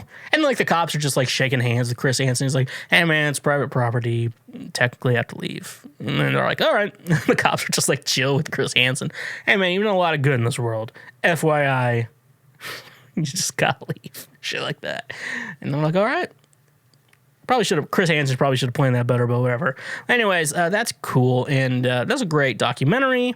Really helps you understand this Onion Man in more details. So, all right. But the last thing I watched, and I actually just watched this morning when I woke up. So it's 90 Day Fiancé. It's called 90 Day Journey. So it's like, it'll just focus on the couple, and it's just like a little bit of the journey. So I watched the one with Michael and Natalia. They don't have the one for Jovi and Yara, which I'm super upset with. And please put that one on the internet. But I'm assuming they didn't film anything beforehand. This is like the before the 90. I guess they are eliminating before the 90 days, and like they did this because I guess they were working on Discovery Plus. I don't know if they're going to do another before the 90 days. They have an episode with Big Ed, so I am not entirely sure. Michael and Natalia. So to wrap up, I think it was 1 or 2 episodes ago, if you've been a consistent listener of Cancel Schweezy, so what happened, they kind of covered it a little bit. So Michael and Natalia. Natalia's from Russia somewhere, Ukraine maybe. Michael's from bumfuck nowhere, Washington. He owns a farm. And then his Uncle Bo, who's his cousin technically, and has no teeth. And they always put subtitles for the foreign language speaker and Uncle Bo, which is my favorite part of the show.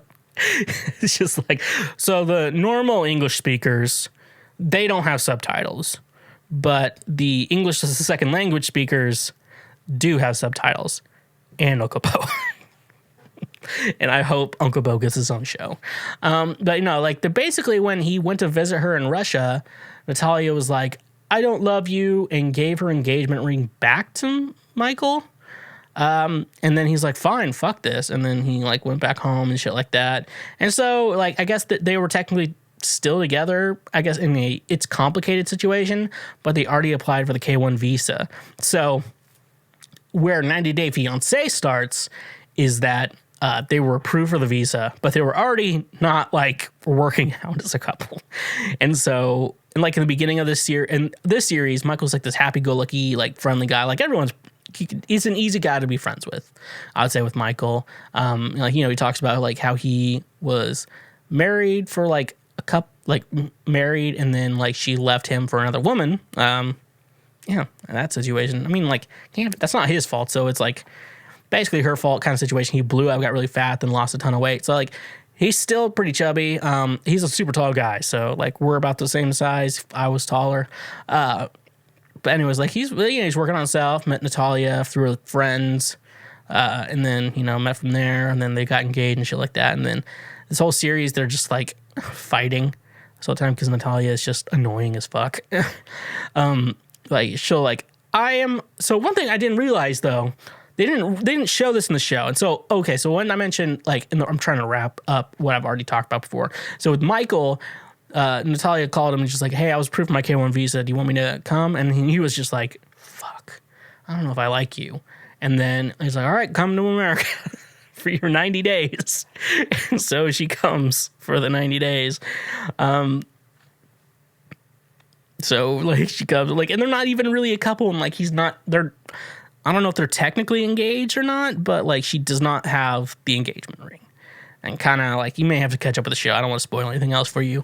But, so, like, they're basically like that. So this is, like, the origin story of how that came. So it's a weird difference, like, understanding this couple to go with, and then now going back to the actual origin story, which is, like, a super weird thing. So, like, Natalia is super Christian, except her and Michael are having premarital sex, which was against what I grew up with, but nevertheless, he persisted. But, like, Michael mentioned, like, in the kind of recap we got on the actual 90 Day Fiancé, that, like, I don't necessarily believe in a God. I just believe in being a good person. Like, and I'm like, that's respectful. And then, but I'm not going to judge anyone else on their beliefs. Everyone's allowed to their own beliefs, which that's mainly my perspective. It's just everyone's okay with their beliefs. Just be a good person, have good values. So good with that. But on the show, though, they reveal Michael is into the ancient alien shit, and that's what he believes. So he believes the pyramids were being built by aliens, and, like, Stonehenge was like an alien beacon. Because I've watched a lot of ancient aliens too. I've watched a lot of terrible TV. Like, everyone's like, have you seen this great show? I'm like, no, I have not seen it. Have you watched 90 Day Fiancé? Because that's the TV I watch. And so, like, he believes in that shit. Like, if you haven't watched Ancient Aliens, it's like you read the idea. Some of the interesting things, like, I grew up, obviously evangelical. I'm an ex-evangelical now. But you realize these things, like, and then Jesus, like, and then, like, an angel descended to earth, fear not. And they're like, oh, that's an alien. Like, they would know that's an alien. Like, aliens were, like, a normal thing in the past. So he believes in that shit. I didn't realize that. So now I am watching the show a lot differently, folks.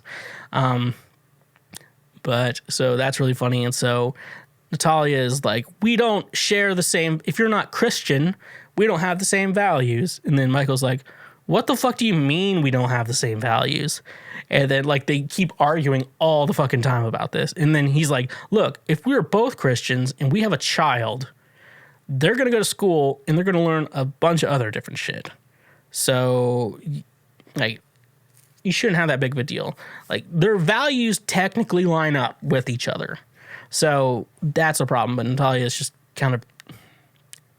See, that's a problem with English as a second language speakers.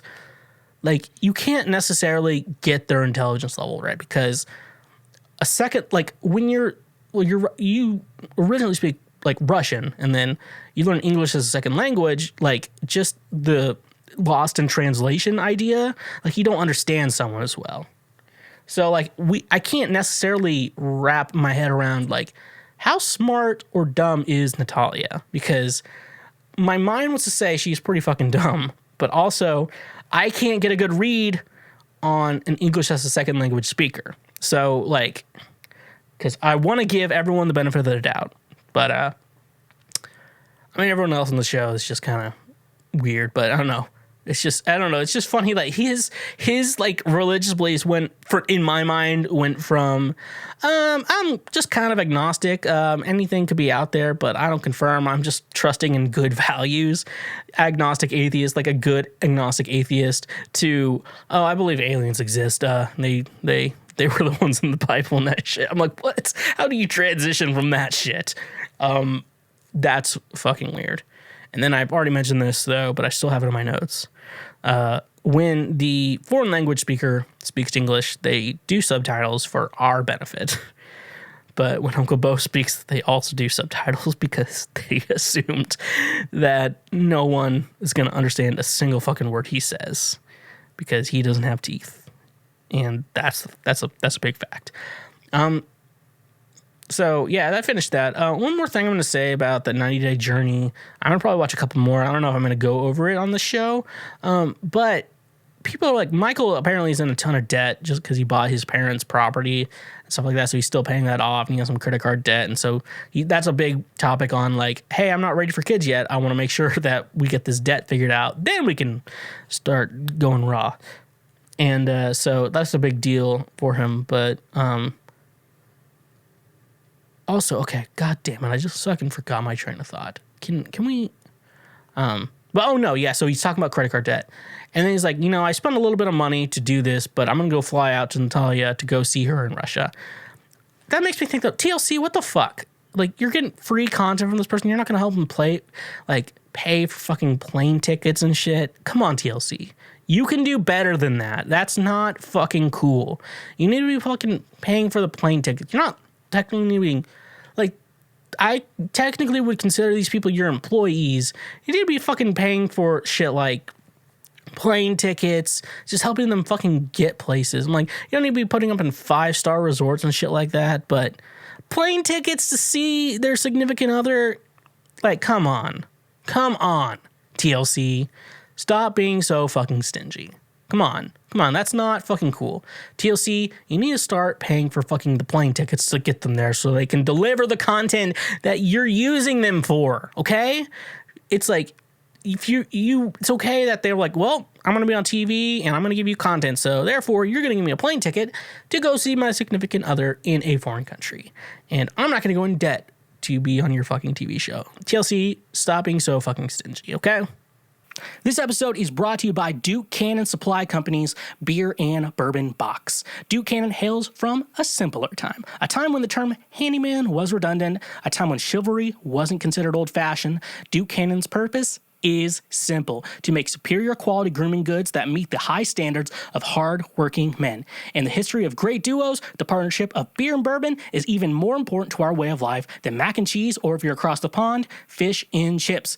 Comes complete with 3 big beer soaps, a delicious scented sandalwood soap made with Old Milwaukee beer, a fresh citrus woodsy offering made with Deschutes Fresh Squeezed IPA, and a warm cedar scent made with Budweiser, and 1 big American bourbon soap, a rich oak barrel scented bar made with Buffalo Trace bourbon. A perfect gift for the gentleman who needs to appreciate a fine drink and a distinguished fragrance. Women love a distinguished fragrance, and this is perfect for that man in your life. Use a link in our description today, and that way you can get free shipping on your order over $20. And when you support our sponsors, you also support this show.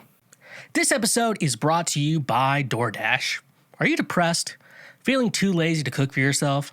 Are you wanting to support local restaurants in your area because they're struggling due to the pandy? Well, DoorDash is here to save the day.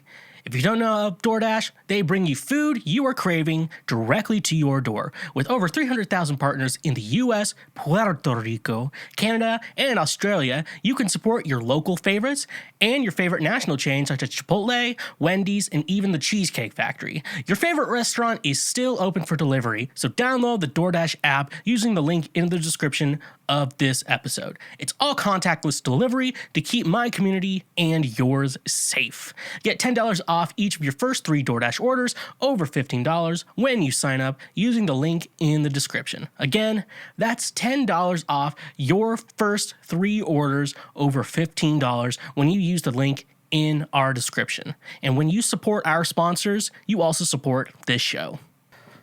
All right, folks, it's time for me to be giving you the best relationship advice I have been given from my experience as a human on this earth. And you will know that I fixed you. So let's get into it, folks. Let's go with this first question I have here. Total gentleman or just not, or I'm going to start this over. Total gentleman or just not into me. So my guy acquaintance invited me over to his place for movie/food and was a total gentleman, made 0 moves, but always super attentive and wanted to make sure I was comfortable. Super friendly and enjoys teasing me. We hung out for 6 hours at his place, talking for hours and watching movies. But he hasn't outwardly made it clear he likes me that way. I am not sure what to think at all. He gave me a hug on the street before I left, and it was a close hug. Not like a quick one between friends. Does anyone think there is something here? Should I take initiative? Have you been in this situation before? I've known him for about 3 months from a work setting and hung out in group settings mostly so far. So, best advice I'm going to give for you. So, there is this idea that men are supposed to be doing the first move and trying to initiate everything like that. But I mean, I'm aware of this and I know most women expect this, but also at the same time, I think it's okay for women to make an initiative on a man. Especially, I do think actually, if I could just speak my mind for a minute, I think it would be a better idea for women to be the ones to start making the initiative instead of men, because this idea, of the Me Too, obviously cancel culture, which I'm not getting canceled for that because I've thought about it and I'm not doing anything that shitty to women. My exes will let you know. In the meantime, I think this guy, he may like you. I'm going to say 75% he does like you. The hug indicates a lot. Okay, also with this initiative idea, so I think it's better for women to make the initiative, and so if a man rejects, if you want to be like, I want to suck your dick, and then you reach for the dick and take it out and start trying to suck it, and he's like, get the hell off me, you thought, get away from me. There's a good chance because theoretically, and from the average, men are physically built stronger than women. Now, I know some of you will disagree with that. I'm just going with basic science here. And this idea of if man wants to have sex with you and you don't want to have sex with him, there's this idea of he can hold you down because he's stronger than you and take advantage of you. But in the opposite situation where you're the one who wants him to make an initiative, but you should take the initiative in this situation, I believe you should do that because technically if he's not interested in doing that, he's going to let you know and you're not going to get the chance to do anything, okay? So that's going to be the basic situation. I feel like we should stop shaming this idea of women taking the initiative. I'm actually very much encouraging women to take the initiative because in my situation, I've been harassed by women. I'm like, yeah, I know some of you are surprised, but no, I get a lot of it. But actually, no, you probably already knew that. But the situation is different. That's why when I kind of realized the Me Too movement was different, was that when I have been sexually harassed by women, I could still take advantage over the situation. With a lot of women, they don't get that opportunity in the situation. If a woman tried to There's no situation where a woman could try and rape me unless she's 6'7", 250 pounds of muscle. That's like the only situation I'd get raped. And that's for a lot of men. We're going to be honest, this is for a lot of men too. I'm just speaking for myself here. So I think he's just being a gentleman because obviously the whole Me Too movement has scared a lot of men, a lot of the good ones. And the good ones are going to be extra cautious. I am not as good as him. I categorize okay, let's try this. I'm going to put my hand on her back. I'm going to rub it for a second. She likes it. Then try cuddling and shit like that. This is foreplay king shit that I can't tell you. Secrets I cannot tell you. So, you should be the one to initiate in that situation. If you really like him, you should try to initiate the shit. If you want him to be the one to initiate it and you're not on board for that, stop being a thought and leave him. Okay?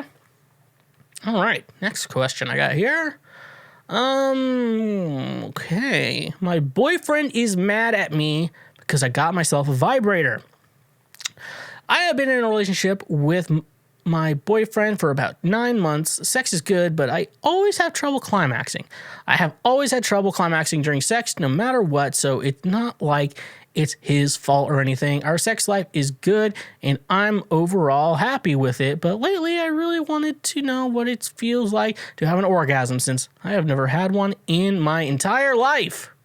So I go on Amazon, I buy the first vibrator that I thought looked good and used it when my boyfriend was at work. I lay in my bed, tried to relax, and after I got in the mood, I tried it on me, and after a little bit, I felt like a strange sensation, like something was building up, and I finally, for the first time, came. I literally couldn't stop shaking and crying after because I was so happy and I couldn't wait to tell my boyfriend because I thought he would be happy too. After he comes back to work, I literally tell him what I just told you guys and he starts throwing a tantrum and screaming about how I thought he wasn't enough and how shit I made him feel. And then he went on like this for the next 20 minutes, just screaming and ranting very loudly. The night he wanted to sleep on the couch. In the morning, he didn't even talk to me. Now I don't know what to do.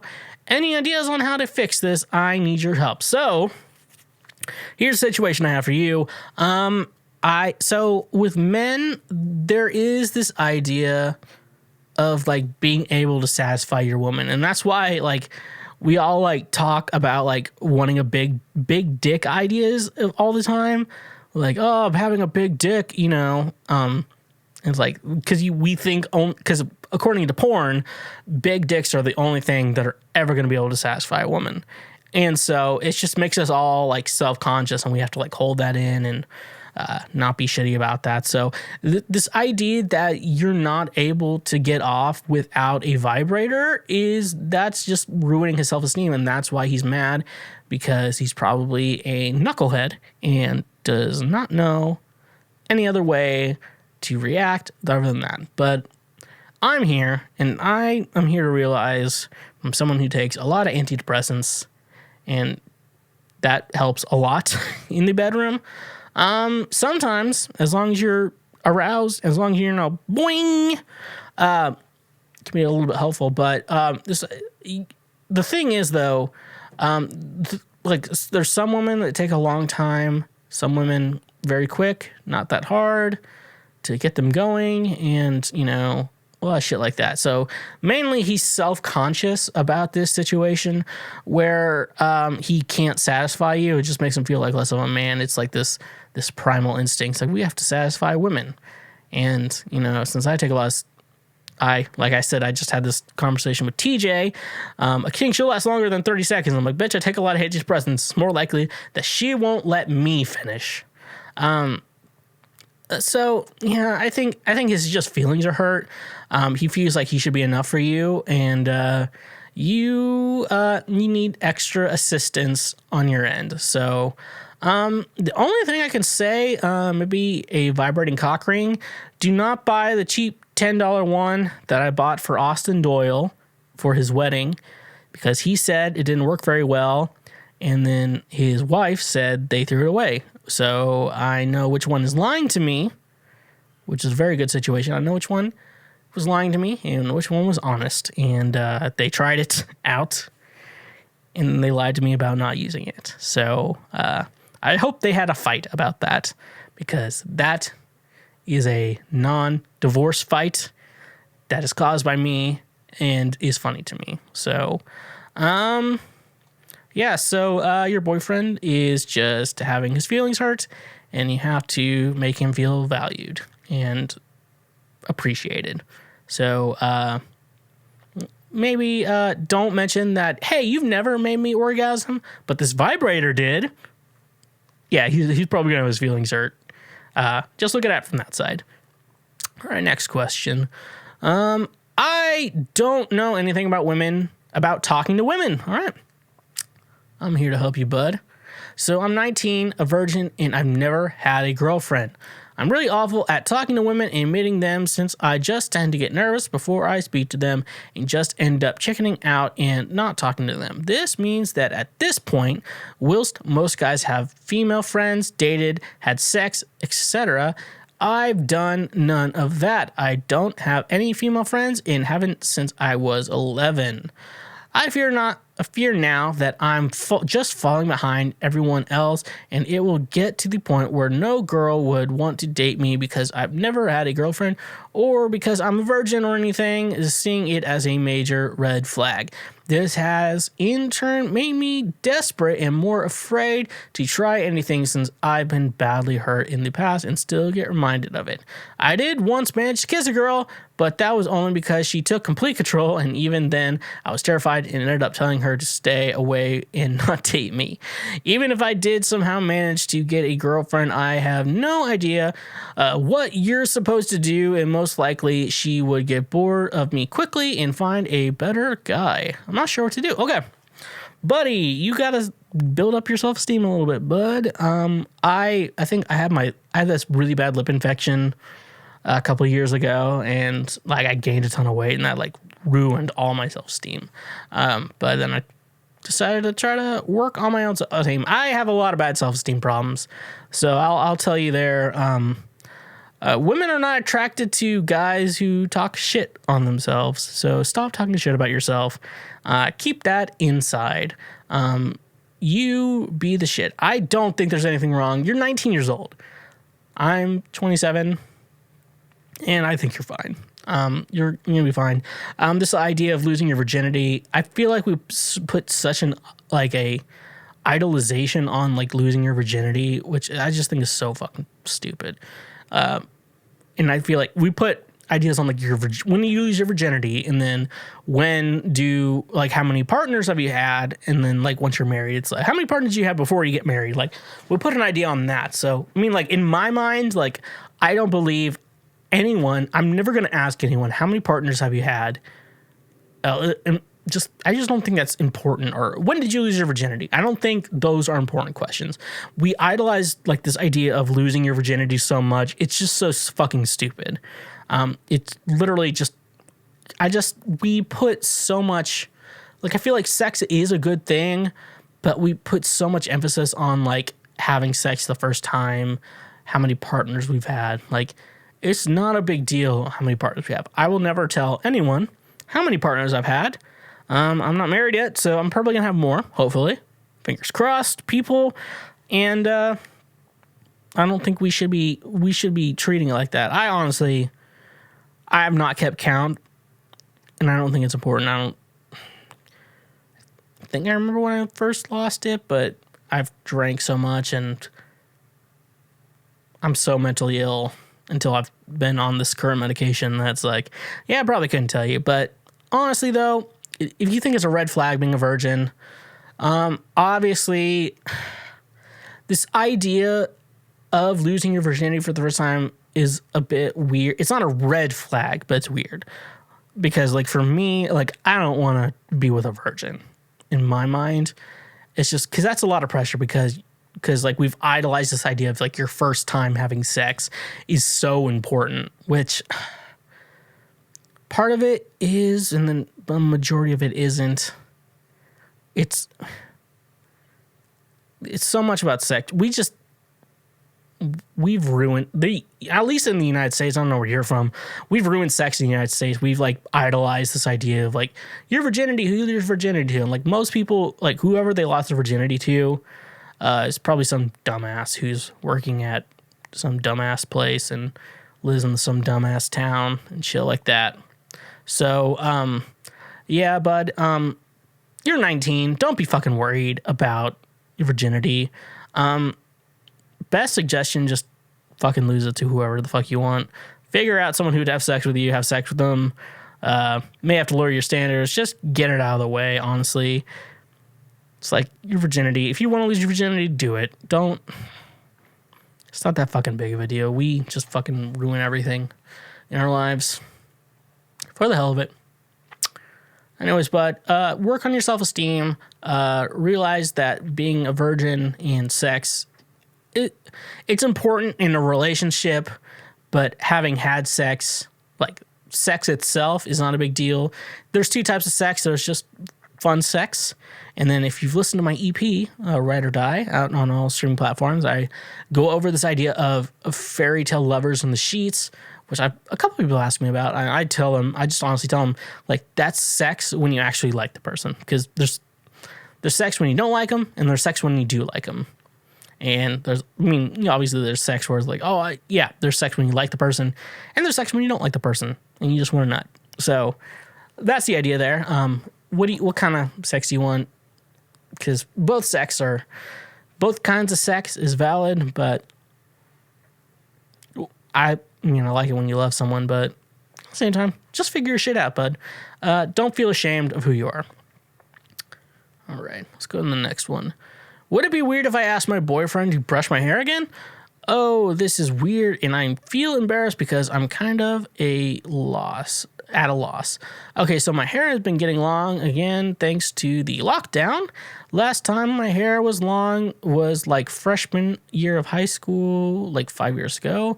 My egg donor always wanted my hair long, but it was very painful when she would brush it. I have curly hair. So anyways, one day my boyfriend randomly started to brush my hair. It's the first time someone brushed my hair and was gentle. It was very relaxing. My question is that I kind of want to ask my boyfriend if he could brush my hair again. It's been a few months and I just want to have that relaxing feeling again. I'm just wondering, would you find it weird if your girlfriend asked you to brush their hair again?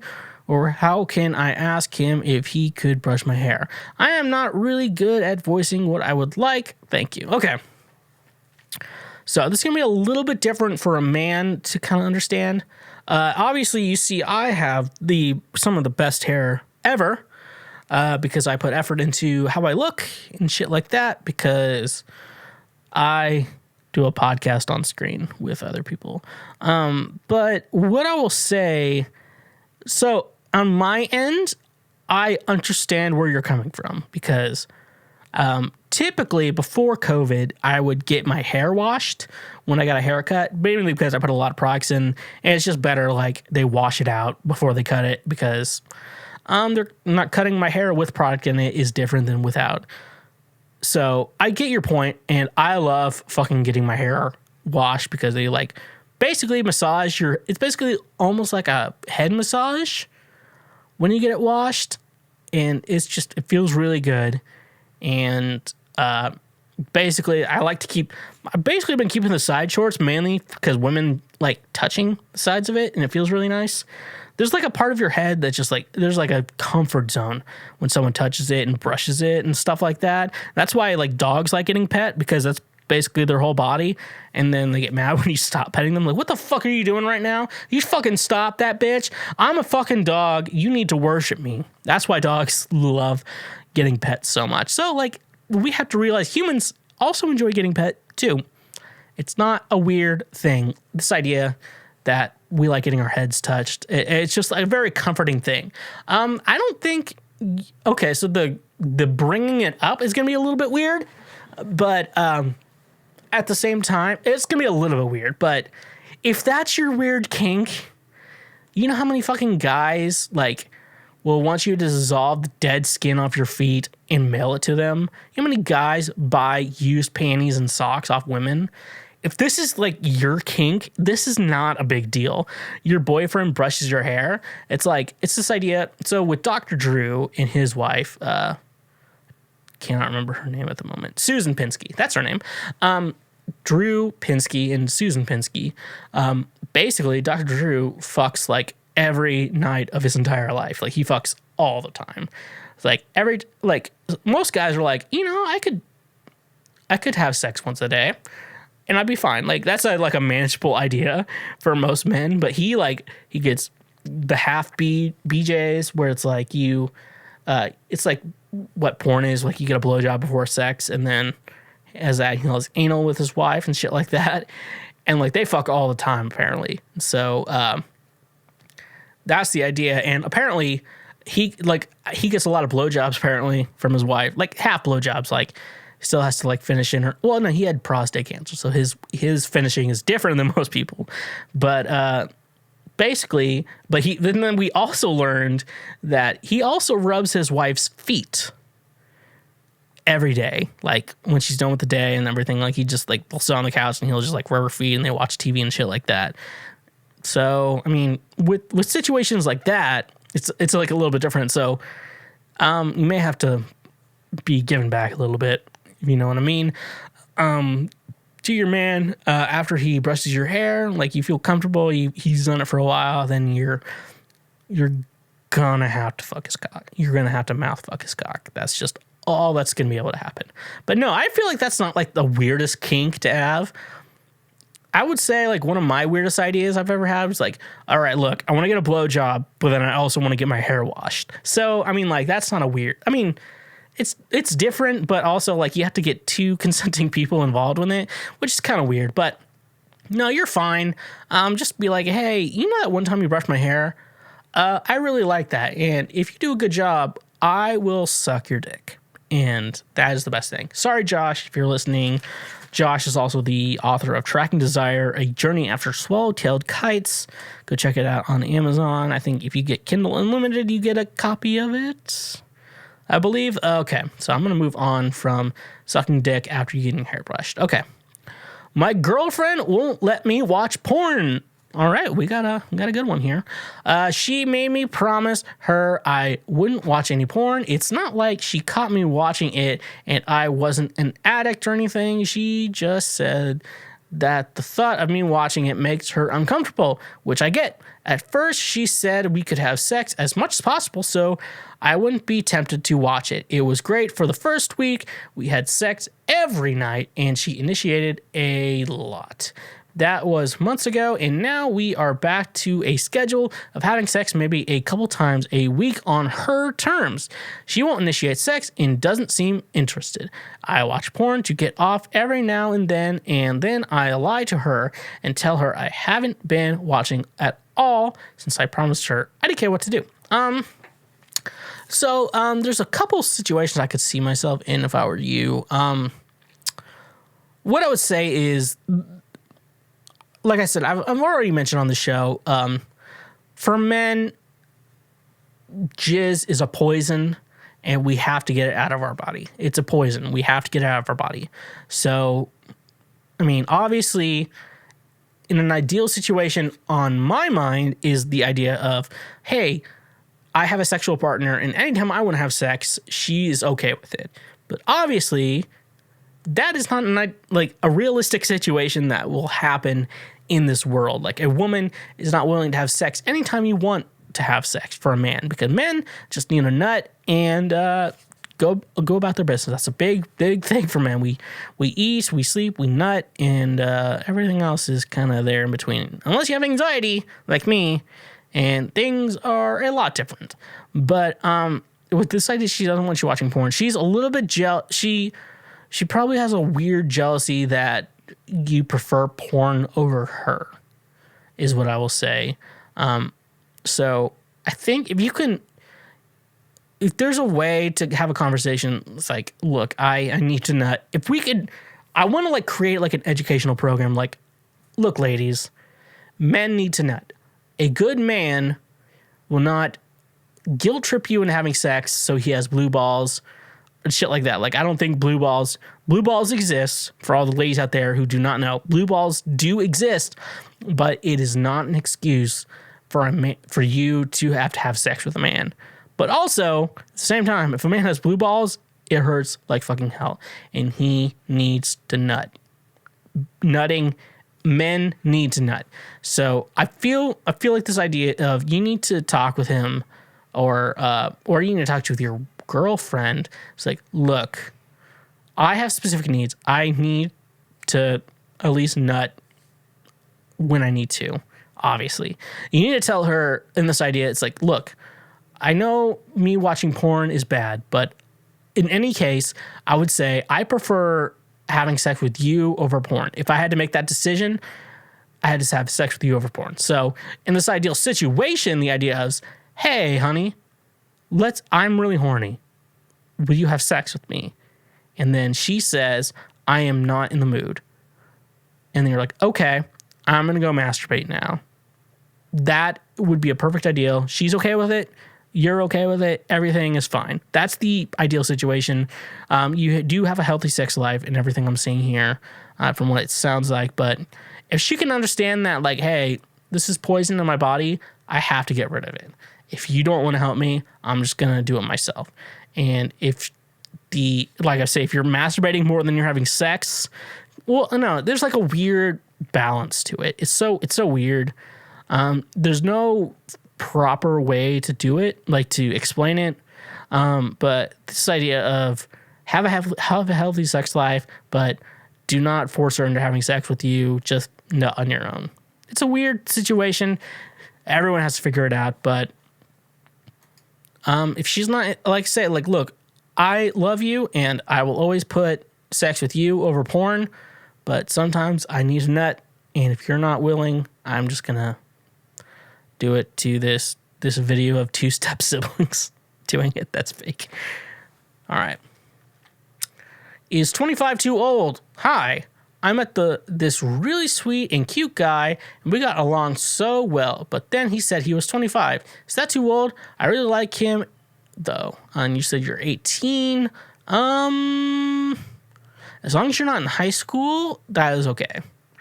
If you're in high school, wait till you graduate high school, then you can date that guy. I remember when I still feel like I'm 20. I'm 27 now. I still feel like I'm 25. I might be stuck at that age. That's something I need to talk with a therapist about. But why would I see a therapist when I have this podcast? I could just talk with you guys about it. Yeah, no, that's like a real situation though. But I would say 18. 18 is a weird age.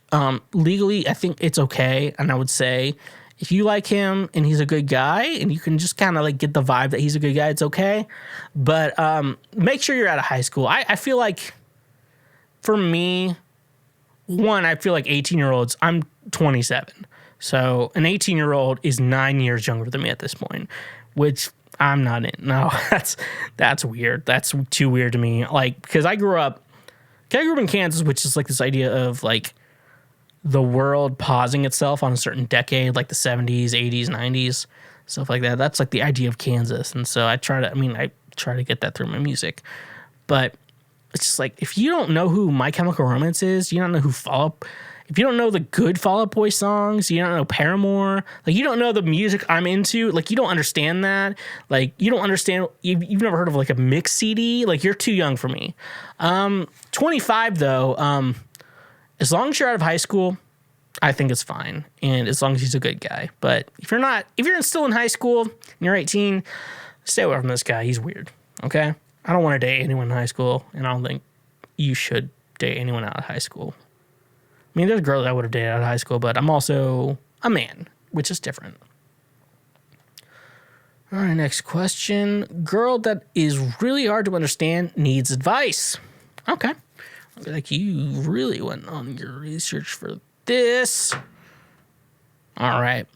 She acts like we are in a relationship but doesn't want to be public or be in a relationship. She says this is because she has an issue of going from relationship to relationship and cheating or flirting with new guys when she feels a relationship is ending, and she can't do that to me if we aren't legit. How old did you? Oh, you haven't put your age in this. Okay. All right. All right, number 2. She jumps back and forth between being cuddly and mushy to being very distant and pushing me away. This has led to me being often offended, often feeling used or rejected because she only wants anything when she wants it. This is especially sucks because she makes me feel like an asshole if I fall asleep or don't want to meet with her that day.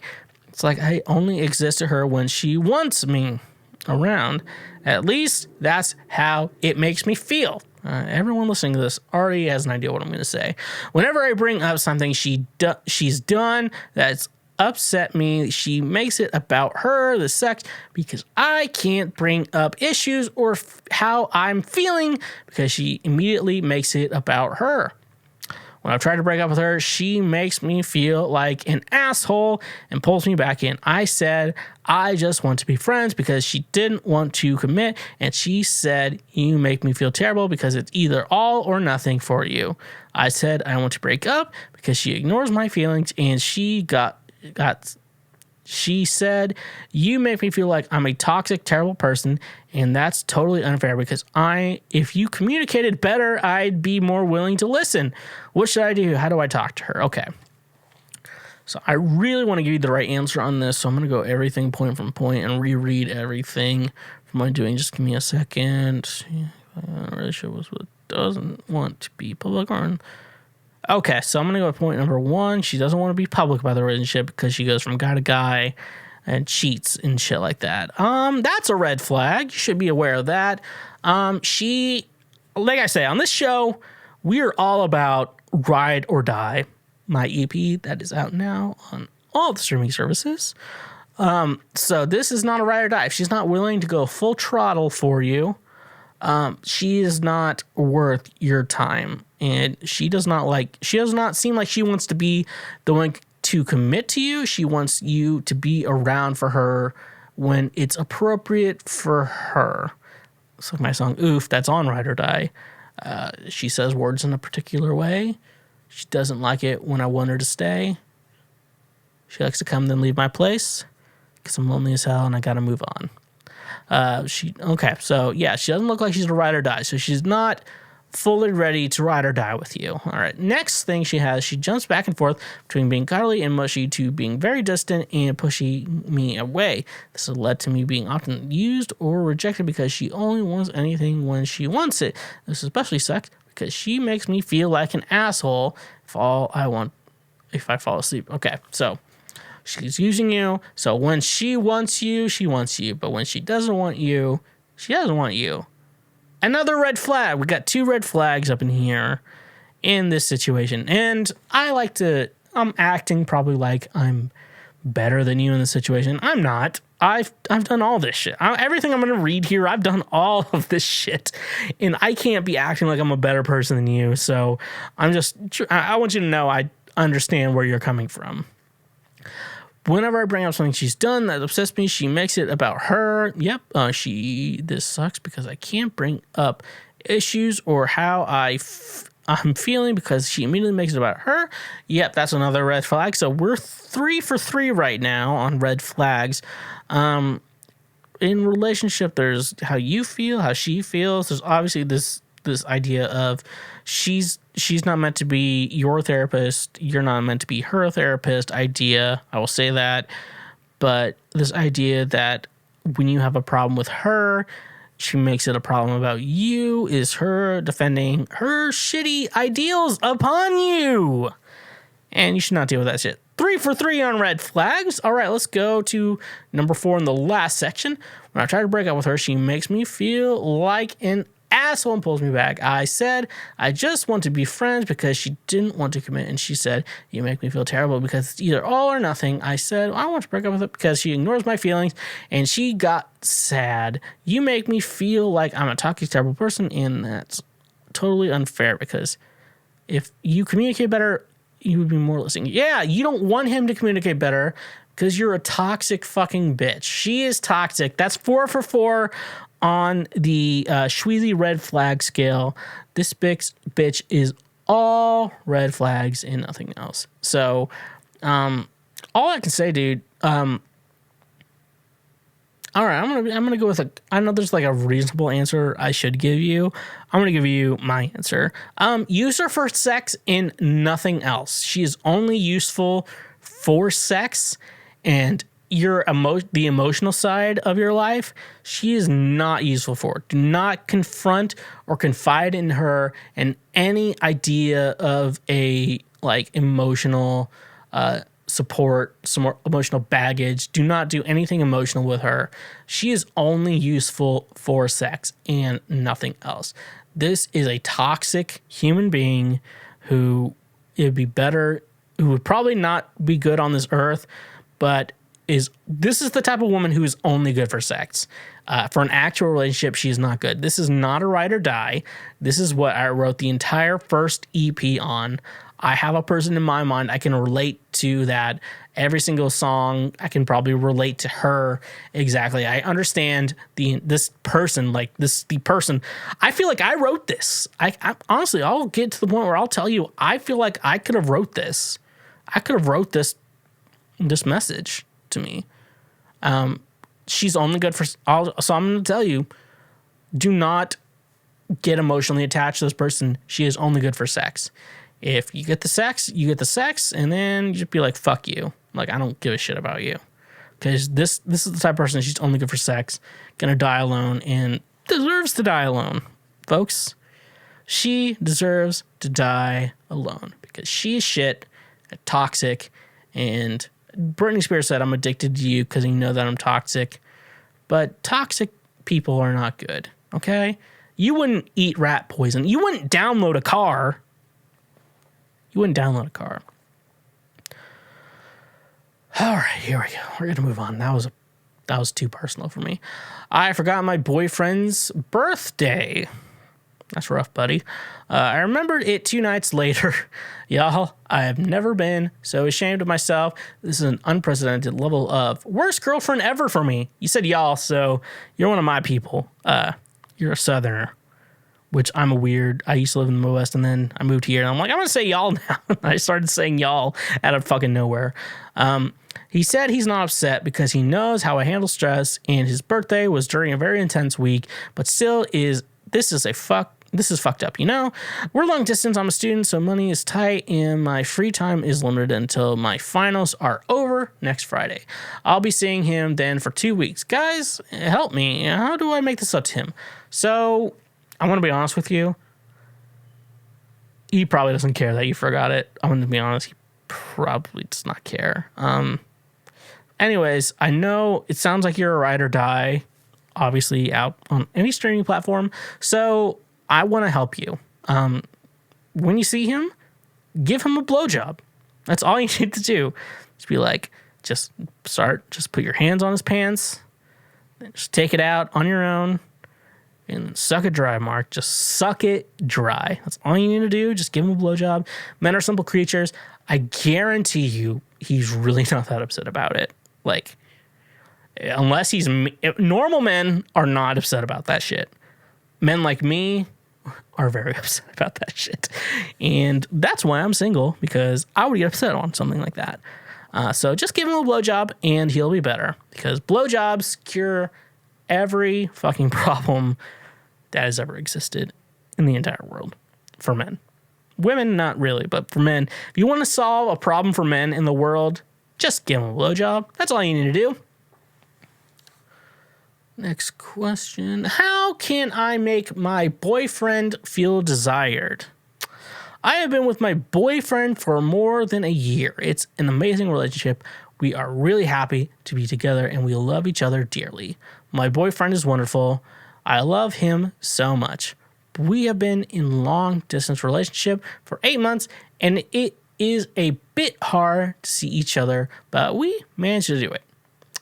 He was with me this week and one night we played a game. It was a question and he had to respond to it on a scale of 1 to 10. I asked him, on a scale of 1 to 10, how much you feel desired with me. And he told me 7.5. Honestly, I've been a bit shocked because I didn't think it would be that bad. I'm always here for him. I'm supported in everything. I tell him that I love him and that he is handsome several times a day. I massage him regularly, so of course I've asked him how could I change that, but he told me he didn't know. I've been thinking about it since then, but his love language is contact and touch, especially cuddle, but since we are in a long-distance relationship, it is complicated. Plus, he had really bad relationships before, toxic ones, cheating ones, and it had clearly impacted him. He's also insecure, and he has some mental health problems. I already convinced him to go to therapy. It is a process. I don't want to push him too hard. So I was wondering, what could I do to make him feel more desired/loved? I really love him and he means the world to me. I want him to feel like he is the most precious on earth. Damn, I wish I was with you.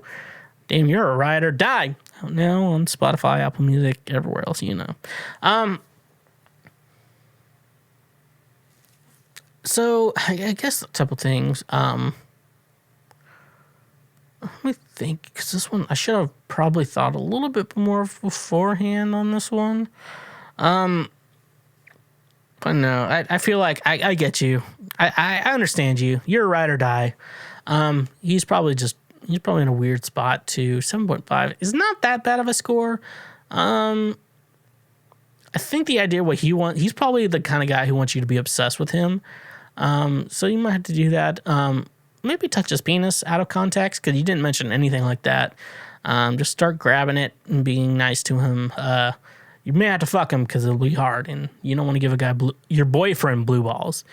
I feel like the worst thing to do would be give your boyfriend blue balls. Yeah, just make sure like he's penis, and then you said you call him handsome, and I've gotten to a point where I've been called handsome, and I was like, I don't want to be handsome. I want to be sexy, you know? Like, Jason Momoa is sexy. I want to be sexy. So, like, you try to work on yourself to be sexy. Like, men, I mean, like, our moms call us handsome. But we want to be sexy. We want to be attractive. So maybe make them feel sexy. Okay? You know, men are, you know, women are like, I wish men would cry. And then they do cry. And they're like, I don't want to fuck you. So it's like that idea. So, you know, make him feel special. Make him feel like he's the most attractive man on earth. Give him penis touches. Sorry, Josh. I know you don't like penis touches. A Journey After Swallowtail Kite's out now. So that's going to be the only thing I can say on that. 7.5 out of 10. I don't think that's that bad, but also I feel like the idea of handsome is different from being sexy, hot, like smoke show type of idea. So like you have to realize that handsome is like our moms call us handsome. Like, you know, dads don't call their daughters like, damn girl, I want to, you shit with that ass. Like men don't say that to their daughters, but like moms say, yo, you're so handsome, sweetie, to their sons. So handsome is not the right word. Make him feel sexy. All right. That's what you need to do. All right. We're on the last question, folks. It's been a long one. Oh my God. This is the one I did research with.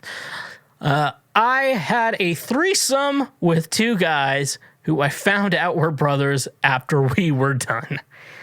So I hooked up with these two guys and it was all fun and games. However, the entire time I noticed they weren't doing anything with each other. Just tag teaming me type of thing. I didn't think much of it. Tops can be weird like that, so I just casually asked them afterwards we were done how they know each other, and they told me they're brothers. At first, I was shaken, but after thinking about it, I'm their prerogative. I guess why should I care? But like, should I be weirded out? Is this a normal reaction? Is it incest if they're not doing anything to each other? At what point have I crossed the line? This is weird, dude. All right.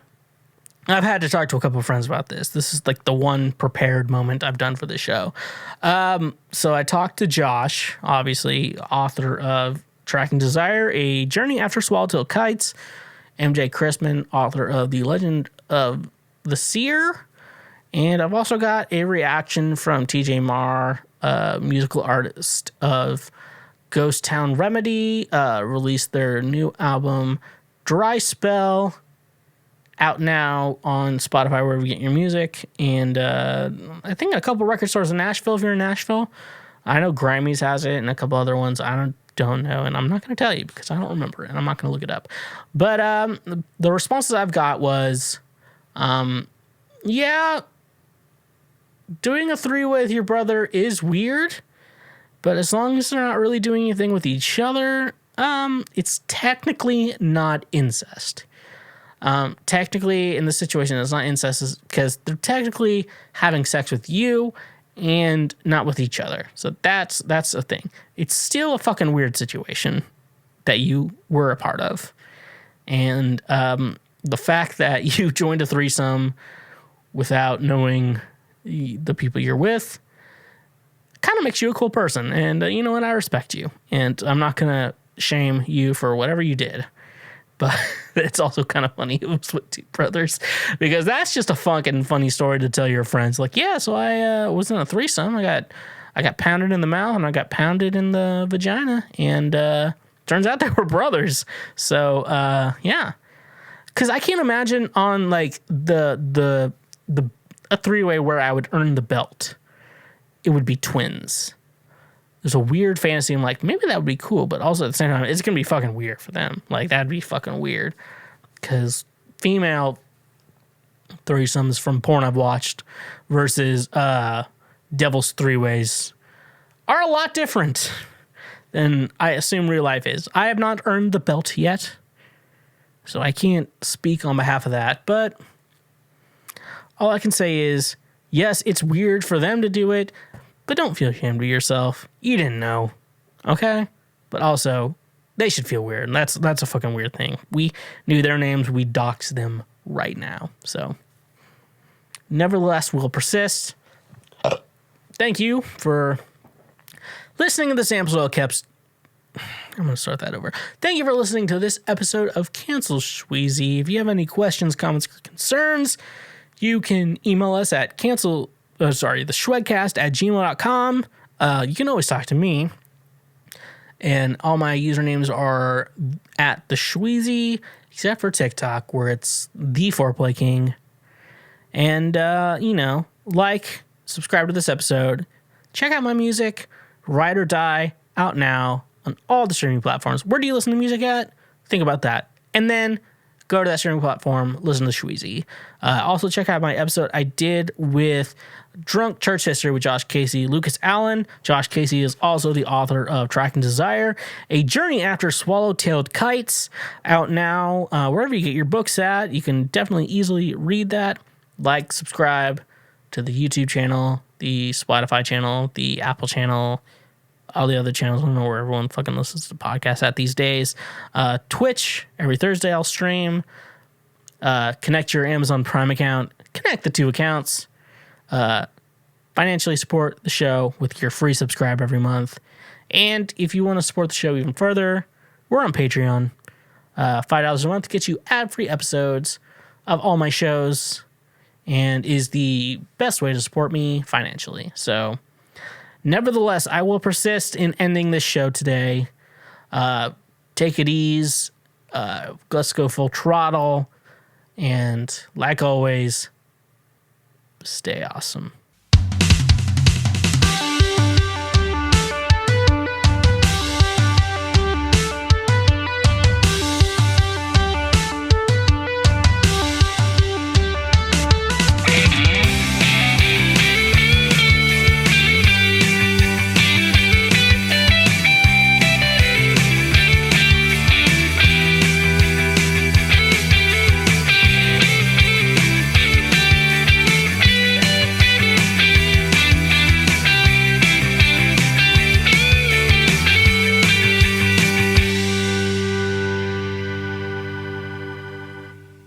Hashtag pray for Micah.